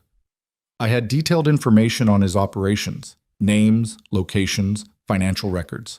I explained that if he refused my offer, I would destroy everything he had built and ensure he spent the rest of his life in a federal prison. He is greedy, but not stupid. So it's over. The immediate threat is over, but there will be others. He looked at her seriously. This is what I meant, Chloe. This is the reality. I can mitigate dangers, eliminate specific threats, but I cannot make the danger disappear entirely. Not while I remain in this business. Then leave the business. Andreas laughed, the sound harsh. You think it is that simple? I have spent 20 years building what I have. I employ thousands of people. I have agreements with organizations that do not accept resignations. He shook his head. I cannot simply walk away. Not without consequences that would be far worse than any threat Papadakis posed. So we're just supposed to live like this? Always looking over our shoulders? You are supposed to live protected, comfortable, and safe. That is what I can offer. That is what I am offering. Andreas turned to face her fully. I know it is not what you wanted. I know you dreamed of a normal life with a normal man, but I am what I am, and Nikolaos deserves to know his father. So I am asking you again. Can you accept this? Chloe thought about Nikos calling Andreas Dada. Thought about the way her son had reached for him, trusted him, loved him instantly with the uncomplicated devotion only children could manage. Thought about what it would mean to deny her son that relationship because she was afraid. I need conditions, she said. Name them. You don't make decisions about Nikos without consulting me. Ever. Not where he goes to school, not who he spends time with, not anything. She held his gaze. Equal partners in parenting, not you issuing commands and me following them. Agreed. And you find a way to minimize the danger. I don't care how. Legitimize your businesses, cut ties with the worst elements, something, because I will not raise him in a war zone. Andreas was quiet for a long moment. I can do that. It will take time, years perhaps, but I can transition to more legitimate operations. For him. He paused. For both of you. And you don't lie to me, ever. About the dangers, about your business, about anything. I need honesty, Andreas, even when it's ugly. Especially when it is ugly. He reached out, tucking hair behind her ear in that gesture she remembered from Athens. You have my word. No more lies. Okay. She took a shaky breath. Then okay. We try this. We figure out how to be a family, somehow. Somehow, he echoed, and there was something almost vulnerable in his expression. Thank you, Chloe, for giving me this chance. Don't thank me yet. You might hate me by the time I'm done demanding things. I very much doubt that. His thumb brushed her cheekbone. I have been waiting 18 months for you to demand things from me. It is about time you started. The moment stretched between them, charged with all the history and tension and unresolved feelings they'd been dancing around. Chloe was acutely aware of how close he was, of the heat of his body, of the way he was looking at her like she was something precious and dangerous all at once. Andreas, she whispered. I know. He pulled back, standing. You are exhausted, and I am still running on adrenaline from tonight. We should both rest. Tomorrow we can discuss the details of our arrangement. He was giving her space, actually respecting boundaries. The Andreas she'd known in Athens would have pushed, would have taken the moment and turned it into something more. This version, this careful, controlled version, was somehow more dangerous because it made her want to close the distance herself. Good night, Chloe. He paused at the door. I'm glad you are here. Both of you. Even if the circumstances are not ideal. Good night, Andreas. After he left, Chloe checked on Nikos one more time. The boy was sleeping peacefully, his face relaxed and innocent. She stood there in the darkness, watching him breathe, and tried to process everything that had happened in the past 48 hours. Her old life was completely gone. The apartment, the anonymity, the illusion of independence, all of it erased. But Nikos was safe. He had a father who clearly adored him, and she had resources now to give him the life she'd always wanted him to have. Maybe it was worth it. Maybe this gilded cage could become something more. Maybe Andreas could actually change. Or maybe she was just fooling herself. Only time would tell. She climbed into the enormous bed in the master suite, pulled the covers up to her chin, and let exhaustion finally claim her. Her last thought before sleep took her was of Andreas's hands on hers, gentle and sure, and the promise in his eyes that he would protect them no matter the cost. In his own room downstairs, Andreas stood at the window, looking out over the grounds. Security lights illuminated the perimeter. Guards patrolled in shifts. Every entrance was monitored, every approach controlled. His son was asleep upstairs. The woman he'd never stopped wanting was under his roof. And he'd just negotiated peace with an enemy instead of destroying him, because Chloe had asked him to find another way. She was changing him already, making him reconsider tactics he'd used for years, making him think about legacy and example instead of just power and control. It was terrifying and exhilarating in equal measure. Andreas pulled out his phone, scrolling to a photo Maria had sent earlier. Nikos playing with blocks, completely absorbed in building a tower. His son, his heir, his reason for everything. He would build something better for the boy, would find a way to bridge the gap between the life he'd built and the life Chloe wanted them to have. He had to, because losing them again was not an option. Andreas Constantine had faced down cartels, governments, and rivals who'd tried to destroy him. Surely he could navigate fatherhood and convince one stubborn woman that he was worth the risk. He had to believe that, had to make it true, because the alternative, a life without them, was no longer acceptable. The fragile peace lasted exactly 3 days. Chloe had started to believe they could make this work.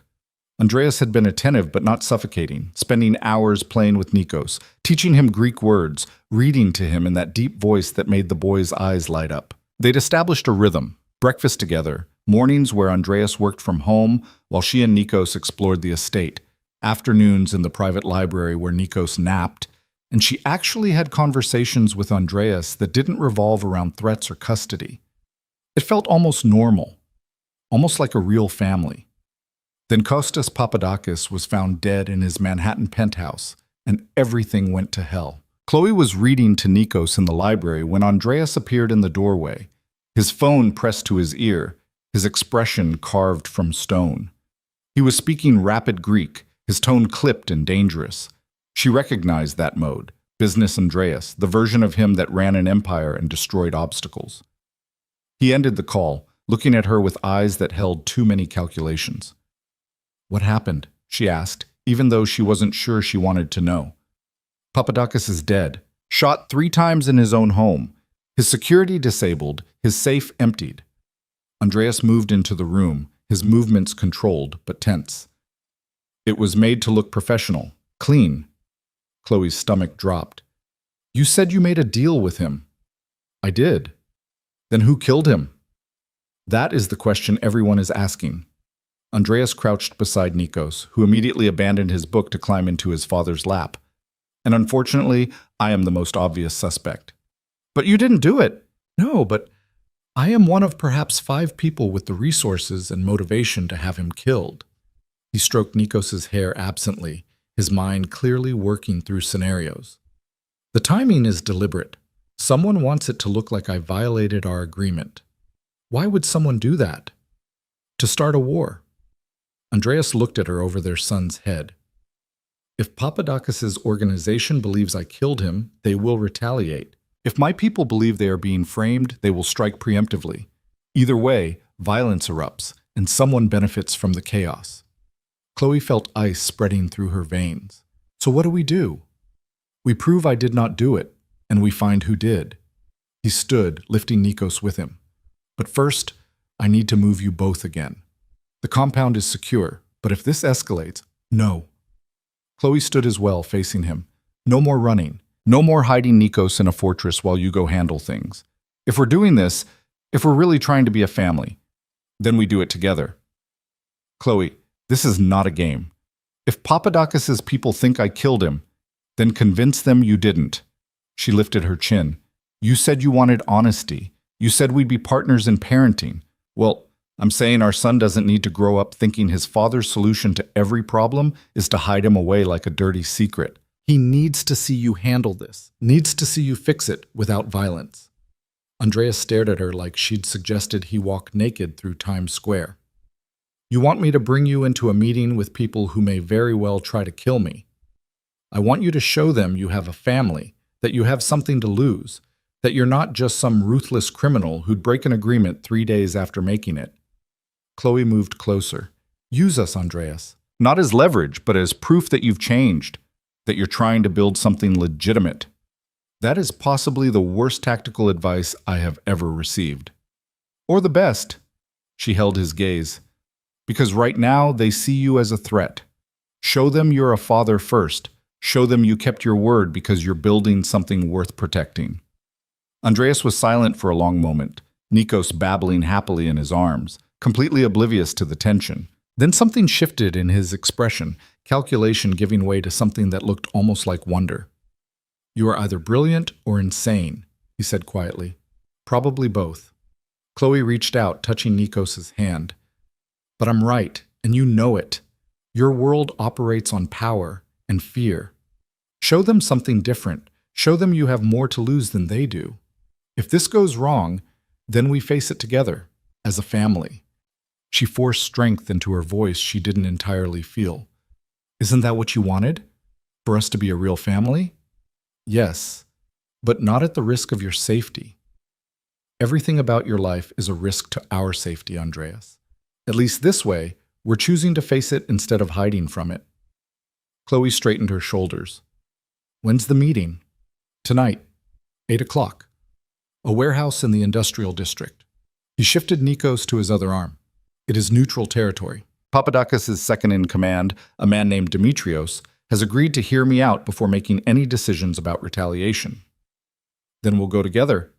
"Absolutely not. I will go. You will stay here with Nikolaos where it is safe. And prove to everyone that you're exactly what they think you are, A man who hides his vulnerabilities and operates alone. Chloe shook her head. No, we're going. Nico stays here with Maria and your security, but I'm coming with you. Chloe, are we partners or not? She crossed her arms. Because if we're partners, you don't get to make unilateral decisions about my involvement. You said you wanted honesty and cooperation. This is what that looks like. Andreas looked like he wanted to argue, looked like he wanted to lock her in the compound and handle this his way. But then Nikos patted his face, saying "Dada," with perfect trust, and something in Andreas's expression crumbled. You will stay behind me at all times, he said finally. You will not speak unless I indicate it is safe to do so. You will wear a vest, and if I tell you to run, you run. No arguments. Agreed. I mean it, Chloe. If this goes badly, you do not try to help me. You do not try to be brave. You get out and you get back to Nikolaos. Okay. She swallowed hard. Okay. Andreas handed Nikos to her, then pulled out his phone, already making calls. She listened to him switch between Greek and English, arranging security, coordinating logistics, preparing for every contingency. This was Andreas Constantine in his element, commanding, strategic, 3 steps ahead of everyone else. But when he looked at her and Nikos, something in his eyes softened, just for a moment. Just enough for her to see that beneath the calculated exterior was a man terrified of losing what he'd just found. The hours before the meeting passed in a blur of preparation. Maria fussed over Nikos, preparing his dinner early and setting up a mountain of activities to keep him occupied. Andreas's sister Elena called from Athens, her voice sharp with concern even through the phone speaker. You are being reckless, Andreas, she said in English, presumably for Chloe's benefit. Taking the mother of your child into a hostile meeting? Have you lost your mind? Possibly. Andreas was strapping on a shoulder holster, checking his weapon with practiced efficiency. But Chloe made a valid point. They need to see that I have changed, that I am not the same man who would have eliminated Papadakis without hesitation. And if they decide to eliminate you instead, then you become Nikolaos's guardian, as we discussed. The papers are already filed. Andreas glanced at Chloe. But I do not intend to die tonight. You never intend to die, brother, yet you consistently put yourself in situations where death becomes a distinct possibility. Elena's sigh was audible across the miles. At least tell me you have adequate security. 12 men, all armed, all loyal. Andreas finished with the holster, shrugging on a jacket to conceal it. Chloe will be protected. Chloe should be here with me in Athens, where it is actually safe. Chloe is standing right here and can hear you, Chloe interjected. And I'm going because someone needs to make sure your brother doesn't solve every problem with violence. Elena laughed, the sound surprised and genuine. Oh, I like her. Andreas, you have found someone with a spine. Do try not to get her killed. That is the plan. Andreas ended the call, then turned to Chloe with an expression that was equal parts exasperated and admiring. You do not have to do this, like, yes, I do. She smoothed down the sweater she'd chosen, soft blue cashmere that looked non-threatening but expensive. Andreas had told her appearance mattered, that she needed to look like someone worth protecting, worth keeping safe. For Nikos. For us. For whatever we're trying to build here. Andreas crossed to her, cupping her face in his hands. If anything happens to you because of me, because of this life, I will never forgive myself. Then don't let anything happen.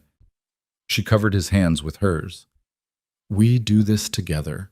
We come home together, and we show our son that his parents are a team. Deal? Deal. He pressed his lips to her forehead, the gesture tender and devastating. But you wear the vest, non-negotiable. The bulletproof vest was lighter than she'd expected, fitting snugly under her coat.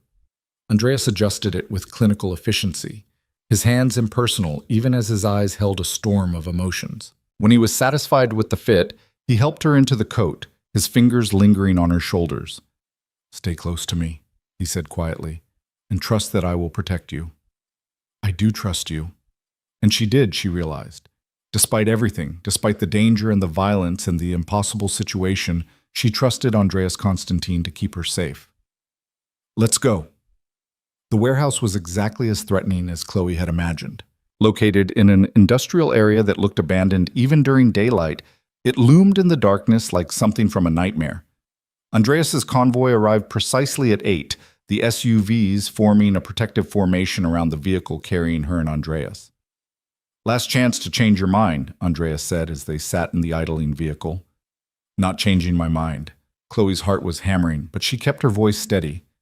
"We do this together." Andreas gave a signal, and his men exited first, establishing a perimeter. Then he stepped out, moving around to open her door with the courtesy of a man escorting his date to dinner rather than leading her into potential gunfire.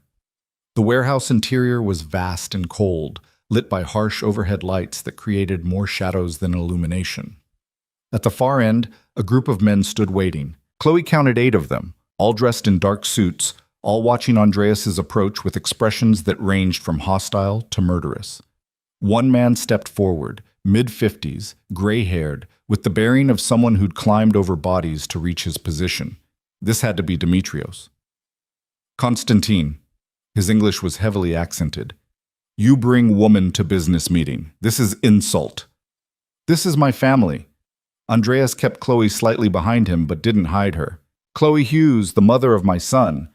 "Chloe, this is Dimitrios Stavros, who was Kostas Papadakis' second in command." Dimitrios' eyes flickered to her, assessing and cold. "You think pretty face makes us forget you killed Kostas?" "I did not kill Kostas." Andreas's voice was steel. "I made a deal with him 3 days ago. A deal that benefited both of us. I had no reason to break it." "You had every reason. You are Andreas Constantine. You do not share power. You do not make deals that last." Dimitrios stepped closer, his men moving with him. "Kostas was weak to trust you. We will not make same mistake." "Then you are making a different mistake." Andreas didn't retreat, didn't flinch, "because I did not kill him. But someone wanted you to think I did. Someone who benefits from a war between our organizations." "Who?"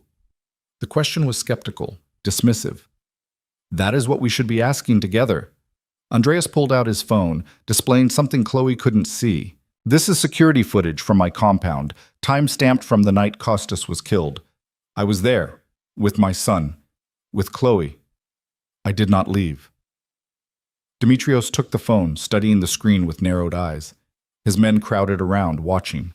The silence stretched, tense and dangerous. "This could be fake," Dimitrios said finally. "It could be, but it is not." Andreas reclaimed his phone. "I also have the location data from my vehicles, communications logs showing I made no calls to any of my people that night, and testimony from 12 security personnel who will swear I never left the compound. Witnesses can be bought. So can assassinations." Andreas's patience was clearly wearing thin. "Think, Dimitrios. I had a deal with Kostas, a deal that gave me what I wanted without the cost of a war. Why would I throw that away 3 days later? What possible benefit would I gain from killing him? You gain everything: territory, power, elimination of rival. I already had those things through our agreement. What I gained was peace, time with my family, a chance to build something legitimate." Andreas gestured to Chloe. "I brought her here because I need you to understand I am not the same man I was 6 months ago. I have a son now, an heir. I am trying to build a future that does not involve constant violence." Dimitrios looked at Chloe again, his expression unreadable. "You choose strange time to grow conscience." "Not conscience, priority." Andreas's hand found Chloe's, linking their fingers. "My priority is my family, keeping them safe, giving my son a life that is better than the one I had. I cannot do that if I am constantly at war." Pretty words. But Dimitrios sounded less certain now. True words. Chloe spoke before she could stop herself. Andreas tensed beside her, but didn't silence her. "I was hiding from him for 18 months. Hiding our son because I was afraid of this world, of this life. But he found us anyway. And when he did, he could have taken Nikos from me, could have destroyed my life. Instead, he asked me to trust him, to give him a chance to be a father, to be a partner." She stepped forward, bringing herself even with Andreas, despite the vest and the guns and the very real danger. "That's not the behavior of a man who would break his word 3 days after giving it. That's a man who's trying to change." Dimitrios studied her with new interest. You love him? The question hit like a physical blow. Chloe's mouth opened, then closed. Did she love Andreas? She'd fled from him, had spent 18 months convincing herself he was a monster, but she'd also called him when Nikos was dying, had trusted him with their son, had willingly walked into this warehouse because she believed in what they were building. I'm learning to, she said honestly, and he's learning to be someone worthy of it. Don't punish him for trying to be better. Demetrios looked between them, then at Andreas's men, then back to Andreas himself. The calculation in his eyes was visible, weighing truth against lies, risk against benefit. If you did not kill Costas, he said slowly, then who did? Someone who wants us fighting each other instead of watching for other threats. Andreas pulled out his phone again, swiping through information. I have been investigating. 3 shipping contracts that should have gone to either my organization or yours were awarded to a newcomer last month. A company called Aegean Consolidated, small, under the radar, but growing fast. I know nothing of this company. Neither did I, until I looked deeper. Andreas handed over his phone. The company is registered in Cyprus, owned by a holding company in the Caymans, which is owned by another company in Luxembourg. But if you trace it back far enough, you find a name, Alexios Manos. The reaction was immediate. Demetrios' face went dark with rage, and his men shifted, hands moving toward weapons. Manos, Demetrios spat the name like a curse. That snake. Kostas banished him 5 years ago for stealing, and he has been building power ever since, waiting for an opportunity.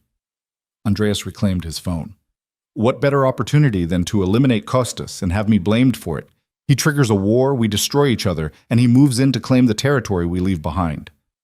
Demetrios was silent for a long moment. Then he turned to his men, speaking rapid Greek. An argument broke out, voices raised, hands gesturing. Chloe pressed closer to Andreas, suddenly very aware of how many guns were in this room. Andreas's hand tightened on hers. It is all right, he murmured. They are debating, not threatening. How can you tell? Because if they were going to shoot us, they would have done it already. He said it so calmly that Chloe couldn't tell if he was serious or trying to keep her from panicking. Finally, Demetrios held up a hand, silencing his men. He turned back to Andreas, his expression still hard but less murderous. We do not trust you, Constantine, but we do not trust Manos either. He crossed his arms. We will investigate your information. If it is true, if Manos killed Kostas to start war between us, then we will deal with him. Together. Together. Andreas extended his hand. United front. No war between our organizations. Just focused elimination of a common enemy. Demetrios stared at the offered hand for a long moment. Then slowly, he reached out and grasped it. But if we find you are lying, if this is trick, then you kill me. Andreas said it simply. You have my word, Demetrios. I did not kill Kostas. I will help you prove who did, and when we find Manos, we will make sure he never threatens either of us again. Deal. Demetrios released his hand. But she stays away from this. The woman and your son. They do not involve in business. Agreed. Andreas pulled Chloe back toward his side. They are family. They remain protected and separate. Demetrios nodded once, then turned and walked away, his men following. Within moments, the warehouse was emptying, the threat dissolving as quickly as it had formed. Andreas waited until they were alone except for his own security before he moved. Then he pulled Chloe against him, his arms coming around her with desperate strength. That was the most terrifying and impressive thing I have ever witnessed, he said into her hair. Do not ever do it again. You're the one who brought me here. No, you insisted on coming, and then you spoke when I specifically told you not to, unless it was safe. It was safe enough. Chloe pulled back to look at him. Did it work? Did we convince them? You convinced them. Andreas cupped her face. That part about learning to love me. Was it true? Or were you playing to the audience? Chloe's heart raced. This was the moment. The choice. She could deflect, could claim it was just strategy, could maintain the walls she'd built. Or she could be honest, could admit the truth that had been growing since the moment she'd called him for help. It was true, she whispered. I'm terrified of it. But it's true. Andreas's expression transformed. the harsh lines softening into something that looked almost like joy. I have loved you since the night we met in Athens. Since you looked at me like I was just a man, not a monster or a meal ticket or a threat, just a man who interested you. His thumb brushed her cheekbone. I will spend the rest of my life proving I am worthy of the chance you are giving me. You don't have to be worthy, Andreas. You just have to be honest and present and willing to try. I can do that. He leaned his forehead against hers. For you, for Nikolaos, for us. They stood there in the empty warehouse, holding each other, building something fragile and real out of fear and trust and desperate hope. Outside, Andreas's men waited. At the compound, Nikos was sleeping peacefully, unaware of the danger his parents had just faced. And somewhere in the shadows, Alexios Manos was making plans that would force them all to face one final test. But for now, in this moment, Chloe let herself believe that maybe they could actually make this work. That maybe love could exist alongside danger. That maybe Andreas Constantine could be both a father and a criminal, both tender and ruthless, both the man who'd terrified her and the man she was learning to trust. Take me home, she said quietly. I want to see our son. Home, Andreas echoed like he was testing the word, like it was something new and precious. Yes, let us go home. The drive back to the compound was quiet, both of them lost in thought, but Andreas never let go of her hand, his thumb tracing absent patterns on her skin. And when they finally arrived, when they climbed the stairs together to check on Nikos, they stood side by side looking down at their sleeping child with matching expressions of wonder and fierce protectiveness. We're going to make this work, Andreas said softly. Whatever it takes, however long it takes. We will build a family. We already are, Chloe replied. We just have to stop fighting it. And for the first time since she'd fled Athens, she believed it might actually be true. 3 months later, Chloe woke to find Andreas's side of the bed empty again. It had become a pattern she both resented and understood. He would hold her through the night, their bodies fitting together with an ease that felt inevitable, and then disappear before dawn to handle the endless demands of his empire. She'd stopped asking him to stay. He'd stopped apologizing for leaving. They'd fallen into a rhythm, she and Andreas and Nikos. A strange, fragile routine that looked almost like family from the outside. Breakfast together when Andreas was in town. Evenings where he'd read to Nikos in Greek while she cleaned up from dinner. Nights where the barriers between them dissolved in the darkness, only to rebuild themselves come morning. But something had shifted in the past week. Andreas had been distracted, tense in a way that had nothing to do with external threats. She'd caught him watching her with an expression she couldn't decipher, like he was working through a problem that had no clear solution. Chloe found him in the kitchen, making coffee with the single-minded focus he brought to everything. Nikos was still asleep upstairs, giving them a rare moment alone. You left early, she said, sliding onto a bar stool. I had calls with Athens, time difference. He poured her a cup without asking, exactly the way she liked it. 3 months, and he had memorized every small preference. Did I wake you? No, just noticed you were gone. She wrapped her hands around the warm ceramic. Everything okay? Andreas turned to face her, leaning against the counter. He was dressed for the day already, charcoal slacks and a white shirt with the sleeves rolled to his elbows. Professional, controlled. But there was something in his eyes that made her pulse quicken. I need to tell you something, he said. Dread pooled in her stomach. That sounds ominous. Not ominous, just overdue. He moved closer, stopping just short of touching her. I have been making changes. To my operations. As you asked. What kind of changes? The kind that will take me out of the gray areas and into legitimate business. He held her gaze. I have been selling off the less legal enterprises. Shipping routes that carry things I would prefer my son never know about. Partnerships with men who solve problems with violence first. All of it. Chloe set down her coffee cup carefully. That's what you've been doing? These past months? Yes. It is not simple. There are obligations, agreements that cannot be broken without consequences. But I have been navigating them, carefully, slowly, so that when Nikolaos is old enough to ask what his father does, I can tell him the truth without shame. Andreas, her voice caught, that's your entire empire. No, That is the rotting foundation of my empire. I am rebuilding it into something better, something sustainable. He reached out, tucking hair behind her ear in that gesture that had become achingly familiar. Something worthy of you both. Why didn't you tell me? Because I needed to be certain I could actually accomplish it before I made promises I could not keep. His thumb brushed her cheekbone. I do not make empty gestures, Chloe. When I commit to something, I see it through, and I'm committed to this. To being the man you need me to be.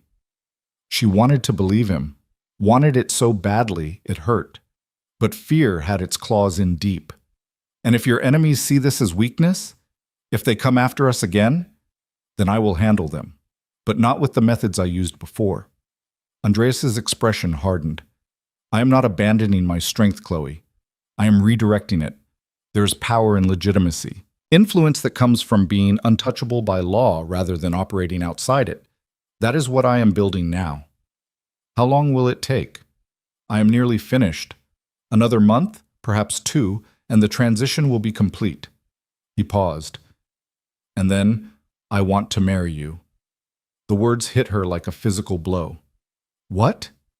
Marry me. Make this official. Give Nikolaos a family that exists on paper as well as in practice. He said it calmly, like he was discussing business terms instead of proposing marriage. I have waited 3 months to ask. I wanted to prove I could change first. Andreas, I can't. We're not. This isn't. She struggled to find words. You can't just announce you want to get married like you're scheduling a meeting. Why not? I know what I want. I want you. I want our son. I want to build a life that does not require running or hiding or making impossible choices. He moved closer, bracketing her with his arms against the counter. Tell me you do not want the same thing. Of course I want it, but wanting something and it being possible are two different things. What is impossible about it? His voice dropped to something intimate, dangerous. We already live together. We already share a bed. We already raise our son as partners. The only thing missing is the legal recognition and the promise that we will continue doing so. The promise terrifies me. The confession came out raw. Because what if you can't actually change? What if 6 months from now you're back to making deals with criminals and I'm trapped in a marriage I can't escape? Then leave. Andreas said it simply. I told you 3 months ago, I will not force you to stay. If I fail, if I become the man you fear, then you walk away, and I will not stop you. You also said you'd fight me for custody. That was before. His hand settled on her hips, grounding. Before I understood what you were trying to protect him from. Before I realized that being a father means putting his needs above my pride. If you truly believe he would be better off away from me, I will not fight you. He paused, his gaze intense. But I am betting everything that you will not want to leave, that what we are building together is stronger than your fear. Chloe's breath caught. This was Andreas at his most dangerous, not threatening, not controlling, but utterly sincere, laying himself bare in a way she'd never seen from him. I need time, she whispered. Take it. He pressed his forehead to hers. But know that I am not going anywhere. Know that every day I wake up and choose you, choose him. Choose this life we are building, and I will continue choosing it until you believe me. The sound of small feet padding down the hallway broke the moment. They separated just as Nikos appeared in the doorway, his dark hair sticking up in all directions, clutching his stuffed elephant. Mama, Dada, hungry. Andreas smiled, the transformation instantaneous. Come here, little one. Let us see what we can make for breakfast. The rest of the morning unfolded with comfortable domesticity. Andreas made scrambled eggs while Chloe cut fruit. Nikos sat at the table, chattering in his mix of English and Greek words, completely oblivious to the tension still humming between his parents. But Chloe couldn't stop thinking about Andreas's proposal, about the changes he claimed to be making, about the life he was offering. She wanted to believe it was possible, wanted to trust that he could actually transform himself from the ruthless kingpin she'd fled to the partner she needed. But trust was a fragile thing, and Andreas had spent their entire relationship being exactly what she'd feared. Until now. Until these past 3 months where he'd been patient, present, and genuinely trying to be different. The week passed in careful normalcy. Andreas continued his mysterious calls and meetings. Chloe enrolled Nikos in a music class at a nearby community center, one of the first times she'd ventured beyond the estate's walls. Andreas had insisted on security, but he'd kept it discreet, just two men who looked like ordinary parents waiting for their own children. She was starting to see how this could work, how they could build something real within the framework of his world. It wasn't the life she'd imagined, but it was more than she'd thought possible. Then everything exploded. Chloe was giving Nikos a bath when Maria appeared in the doorway, her usually composed expression cracked with urgency. "Ms. Hughes, you need to come downstairs, now." "What's wrong?" "Just come. Please." Maria's tone left no room for argument. Chloe lifted Nikos from the tub, wrapped him in a towel, and carried him downstairs. The foyer was full of men, Andreas's security team, all armed, all speaking rapid Greek, and in the center of it all stood Andreas, holding a phone to his ear, his expression absolutely murderous. He saw her and disconnected the call immediately. "Take Nikolaos upstairs." "What's happening?" "Papadakis broke our agreement.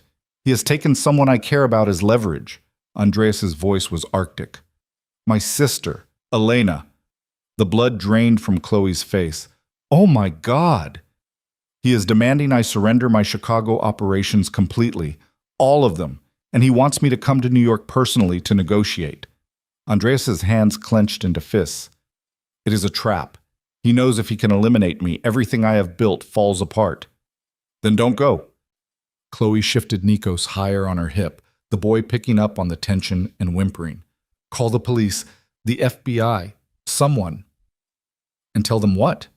That my criminal associate has kidnapped my sister as part of a business dispute?" Andreas laughed bitterly. "They would arrest us all. Elena would die before they could mount a proper response." "So what are you going to do?" He looked at her, and she saw the calculation happening behind his eyes. Saw him weighing options, running scenarios, planning something that would probably get him killed. "I'm going to get my sister back." "Andreas, no. I do not have a choice, Chloe.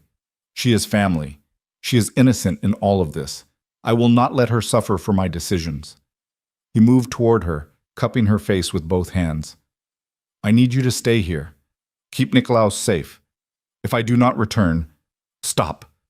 She cut him off, tears burning her eyes. "Don't you dare give me the 'if I don't return' speech. Not now. Not when I'm finally starting to believe this could work." "Then believe this. I will come back. I will end Papadakis. I will save Elena, and I will come back to you and our son." He kissed her forehead, her cheeks, her lips. Quick, fierce kisses that tasted like desperation. "Trust me." "I do." The realization hit her like lightning. She did trust him, completely. "But I also know you're about to do something incredibly stupid and dangerous, and I'm terrified." "Then be terrified, but also have faith." He pulled back, already shifting into the cold, controlled version of himself that handled crises. "I leave in 1 hour. Maria knows what to do if things go wrong." "They're not going to go wrong." Chloe grabbed his arm. "Because I'm coming with you." "Absolutely not." "Yes, absolutely yes." She set Nikos down, the boy immediately running to Andreas and clutching his leg. "You need leverage of your own. You need something that makes Papadakis hesitate, and I'm that something." "Chloe, I will not risk you. You're not risking me. I'm choosing to come." She met his eyes steadily. "You said we're partners now. Equal partners. So let me be your partner in this too. Let me help you save your sister." Andreas stared at her like she'd lost her mind. "Do you understand what you are offering? If this goes wrong, if Papadakis decides to take you as well, then you'll get us both back. Because that's what you do, Andreas. You protect what's yours, and I'm yours, whether I've been ready to admit it or not." She moved closer, leaving Nikos playing at their feet. "I love you. I probably never stopped loving you, even when I was running. And I'm not going to let you walk into danger alone when I can help." The words hung in the air between them. Andreas looked like she'd struck him. "You love me," he repeated slowly. "Yes, you arrogant, impossible, infuriating man. I love you." Tears spilled over now. "And I'm going to marry you, and we're going to raise our son together, and we're going to figure out how to make this insane life work." But first, we're going to save Elena. Together. Andreas pulled her against him, kissing her with a desperation that stole her breath. When he finally pulled back, his eyes were suspiciously bright. You are the most terrifying woman I have ever met. Good. You need someone who terrifies you. She smiled through her tears. Now tell me the plan. He did. It was risky and complicated and required perfect timing. Papadakis expected Andreas to come alone, which meant bringing Chloe would be unexpected. The shock value alone might buy them crucial seconds. And if Chloe could get to Elena while Andreas handled Papadakis, they could extract her before things turned violent. Maria would stay with Nikos at the estate, protected by enough security to repel a small army. Chloe hated leaving her son, but she trusted Maria. And she trusted that Andreas wouldn't have suggested this plan if he thought there was any real chance they wouldn't come back. They left at sunset, driving through Chicago and then across state lines toward New York. Andreas spent the drive making calls in Greek, coordinating with people whose names she didn't recognize. She sat beside him, holding his free hand, lending silent support. When this is over, Andreas said quietly as they crossed into New York, we are done with this life. Completely. I will finish the transition to legitimate business, and we will move somewhere quieter. Somewhere Nikolaos can grow up without armed guards and security protocols. Where? Wherever you want. Greece, California, anywhere, as long as we are together. Chloe squeezed his hand. I want to give him siblings. I want a house with a yard and neighbors who wave hello. I want normal. Then we will have normal. I will buy you the most aggressively normal house in the most boring suburb I can find. He smiled, but it didn't reach his eyes. After tonight, after I end this. The meeting location was a warehouse in Brooklyn, industrial and isolated. Andreas parked 2 blocks away and they approached on foot. His men were already in position, invisible but present. Chloe could feel them watching, ready to intervene. Andreas stopped before they entered the building. Last chance to change your mind. Not a chance? Chloe checked the small earpiece he'd given her, the wire that would let his team track her location. Let's go get your sister. They walked in together. The warehouse was exactly what she'd expected. Concrete floors, high ceilings, shadows everywhere. Papadakis waited in the center, flanked by a dozen men. And tied to a chair, looking defiant despite obvious fear, was a woman who could only be Elena. She had Andreas's dark eyes, his sharp features, his absolute refusal to look defeated. Andreas Constantine. Papadakis smiled like a shark. You actually came, and you brought the nurse. How touching. Release my sister. Andreas's voice could have cut glass. And we can discuss terms. Oh, I think we're past discussion. Papadakis gestured, and one of his men pressed a gun to Elena's head. You're going to sign over every operation you have in Chicago. Every warehouse, every route, every contact, and then you're going to walk away and never come back. That's the deal. And if I refuse? Then I kill your sister, then I kill your pretty nurse, and then I come for your son. Papadakis said it casually. I've been very patient, Andreas, but my patience is exhausted. Andreas didn't move, didn't react, just stood there like a statue carved from ice. Then Chloe stepped forward. Wait. She held up her hands. I'm a nurse. Let me check her, make sure she's not injured, then we'll discuss whatever you want. Papadakis studied her. You think I'm stupid? You think I don't know Andreas has people here?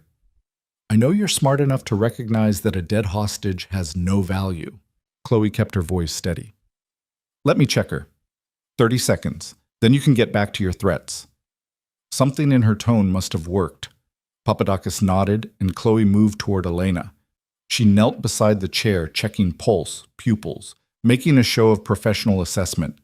And as she did, she whispered in Greek words Andreas had taught her during the drive. Be ready. When I move, you move.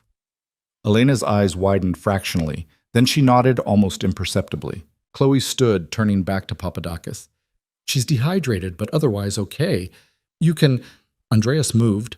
It happened so fast that Chloe barely tracked it. 1 second, he was standing still. The next, he had disarmed the man closest to him and put a bullet through the shoulder of the man holding the gun to Elena's head. The man screamed and dropped, and chaos erupted. Chloe dove for Elena, cutting the ropes binding her with a knife she'd hidden in her jacket. Andreas's team flooded in from the shadows, 8 men in tactical gear, moving with military precision. Gunfire echoed through the warehouse. Go! Elena grabbed Chloe's arm, pulling her toward an exit Andreas had marked earlier. They ran, Elena limping but moving fast, heading for the side door where one of Andreas's men waited with a vehicle. Behind them, Chloe heard Papadakis shouting, heard Andreas's cold voice responding with words she couldn't make out. Then more gunfire, and her heart stopped. They burst out of the warehouse into cold night air. The SUV was there, engine running. Elena practically threw Chloe into the back seat before climbing in herself. Drive, Elena commanded, in accented English. Now! The vehicle peeled out just as Andreas emerged from the warehouse, sprinting toward them with 3 of his men. He dove into the front seat as the driver hit the gas, and they were moving, racing away from the warehouse as police sirens wailed in the distance. Is he dead? Chloe asked, not sure she wanted the answer. No. Andreas was checking his gun, his movements automatic. But he is severely injured and in federal custody now. I had arranged for the FBI to raid the warehouse 5 minutes after our arrival. They have him on kidnapping, weapons charges, and a dozen other violations. He glanced back at his sister. Elena, are you hurt? Nothing serious. Elena's voice was shaky but strong. You took your time, brother. I was being thorough. He twisted in his seat to look at Chloe.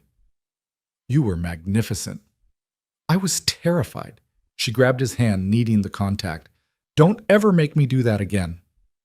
Never. I swear it. He brought her knuckles to his lips. We are done with this world, Chloe. Completely done. After tonight, I walk away from all of it. Can you actually do that? Elena asked. Just walk away? I already have. This was the last thread. Andreas's smile was grim. Papadakis is in custody. The FBI will offer him a deal, testify against the other organizations, and he gets protective custody instead of life in prison. He will take it, and in doing so, he will destroy what remains of the network I used to be part of. You planned this. Chloe stared at him. The whole thing. You knew he would come after Elena. I suspected he might, so I prepared. I had the FBI ready. I had contingencies in place. He met her eyes. I told you I would end this. I meant it. The drive back to Chicago took hours. Elena slept in the back seat, exhausted from her ordeal. Chloe stayed awake, watching the landscape blur past, holding Andreas's hand like a lifeline. I meant what I said, she told him, as dawn started to break. About loving you, about marrying you. I know. He brought her hand to his lips again. And I will spend the rest of my life proving I am worthy of it. You already have. They arrived at the estate as the sun was rising, bathing everything in gold light. Maria met them at the door with Nikos, who'd just woken up. The boy took one look at his parents and started babbling excitedly, reaching for both of them. Andreas took his son, holding him close, and Chloe wrapped her arms around them both. Elena watched from the doorway, smiling through her exhaustion. Welcome to the family, Elena said to Chloe. Though I warn you, we are all slightly insane. I think I can handle it. Chloe looked up at Andreas, saw the love and relief and determination in his eyes. We can handle anything together. Over the next weeks, Andreas made good on every promise. He finalized the sale of his remaining questionable operations. He set up legitimate shipping companies, investment portfolios, real estate holdings, all legal, all clean. He hired lawyers and accountants and created a structure that would provide for his family for generations without requiring anything illegal. And then, on a Tuesday evening 3 months after the warehouse, he took Chloe out to the garden at sunset. Nikos was with Elena and Maria, giving them privacy.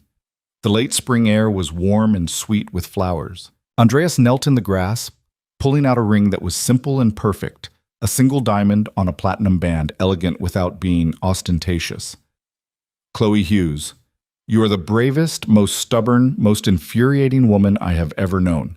You ran from me, hid from me, and then came back to me despite every reason not to. You gave me a son I did not deserve and a chance I absolutely did not earn. And I am asking you now, with everything I am, to marry me, to build a life together, to trust that I can be the man you need me to be. Tears streamed down Chloe's face. You already are that man, Andreas. You've been that man for months now, so yes, I'll marry you. He slid the ring onto her finger and pulled her down into a kiss that felt like coming home. When they finally broke apart, both laughing and crying, Nikos came running from the house, Elena and Maria trailing behind. Dada! Mama! He crashed into them, and they gathered him up, the three of them tangled together in the grass. We are getting married, little one, Andreas told his son in Greek and then English. Your mama and I are making this official. Yay! Nikos clapped his hands, not understanding but feeding off their joy. Family! Yes. Chloe kissed her son's dark hair, then looked up at the man who'd been her terror and her salvation. Family. They were married 6 weeks later in a small ceremony at the estate. Elena stood as Chloe's maid of honor, crying through the entire service. Nikos was the ring bearer, taking his job very seriously and only dropping the rings twice. Maria orchestrated everything with military precision. As they stood under the flower-covered arbor, exchanging vows, Chloe looked at Andreas and saw not the dangerous man she'd fled from, but the partner she'd chosen, the father of her child, the man who'd torn apart his empire to build something better. I love you, she whispered as he slid the wedding band onto her finger. I love you, he answered. Always. They kissed as husband and wife, and Nikos cheered and Elena threw flowers, and Chloe felt something in her chest finally settle. Finally, relax. This was right. This was home. Later that night, after the small reception had ended and Nikos was asleep upstairs, Andreas led Chloe out to the terrace. The stars were brilliant overhead, and music drifted from the house behind them. Dance with me, he said, pulling her into his arms. They swayed together, no particular rhythm, just moving with each other. Chloe rested her head against his chest, listening to his heartbeat, steady and strong. I have something to tell you, Andreas murmured against her hair. If it's bad news, it can wait until tomorrow. Today's been perfect. It is not bad news. He pulled back to look at her. I bought a house. In California. By the ocean. There's a yard for Nicolaus. Good schools nearby. Normal neighbors who do not know or care what I used to do for a living. Chloe's breath caught. You actually did it. I promised you normal. I intend to deliver. He smiled. We can move whenever you're ready, or we can split time between there and here. Whatever you want. What do you want? I want you to be happy. I want our son to grow up safe. I want to give you the life you deserve. He cupped her face. I want to be the man you see when you look at me, not the ghost of who I used to be. You are that man, Andreas. You've proven it over and over. Chloe kissed him softly. And yes, I want to see this house. I want to think about our future there. Good, because I may have also enrolled Nicolaus in a music program there, and looked into graduate nursing programs for you nearby, and planned approximately 17 years' worth of our lives together. She laughed, the sound free and genuine. Of course you did. I am a planner. You knew this about me. I did, and I love that about you. She pulled him closer. I love everything about you, even the controlling, overbearing parts. Especially those parts, he corrected with a smile. They are my best features. Your best feature is your capacity to change, to become better, to choose love over fear. Andreas grew serious. You taught me that. You and Nicolaus. You showed me that there is more to life than power and control, that true strength is vulnerability, that the greatest victory is not defeating your enemies, but building something worth protecting. We built that together, Chloe said softly, and we'll keep building it, every day, for the rest of our lives. For the rest of our lives, he echoed. They stood there under the stars, holding each other, two people who'd been broken apart and somehow found their way back together. Two people who'd learned that love wasn't about possession or control, but about partnership and trust and choosing each other every single day. Inside, Nico stirred in his sleep, dreaming of whatever toddlers dreamed about. Safe, protected, loved by parents who would move mountains to give him the life he deserved. This was their family now, forged in fire, tested by danger, and ultimately strengthened by the choice to trust, to believe, to love without reservation.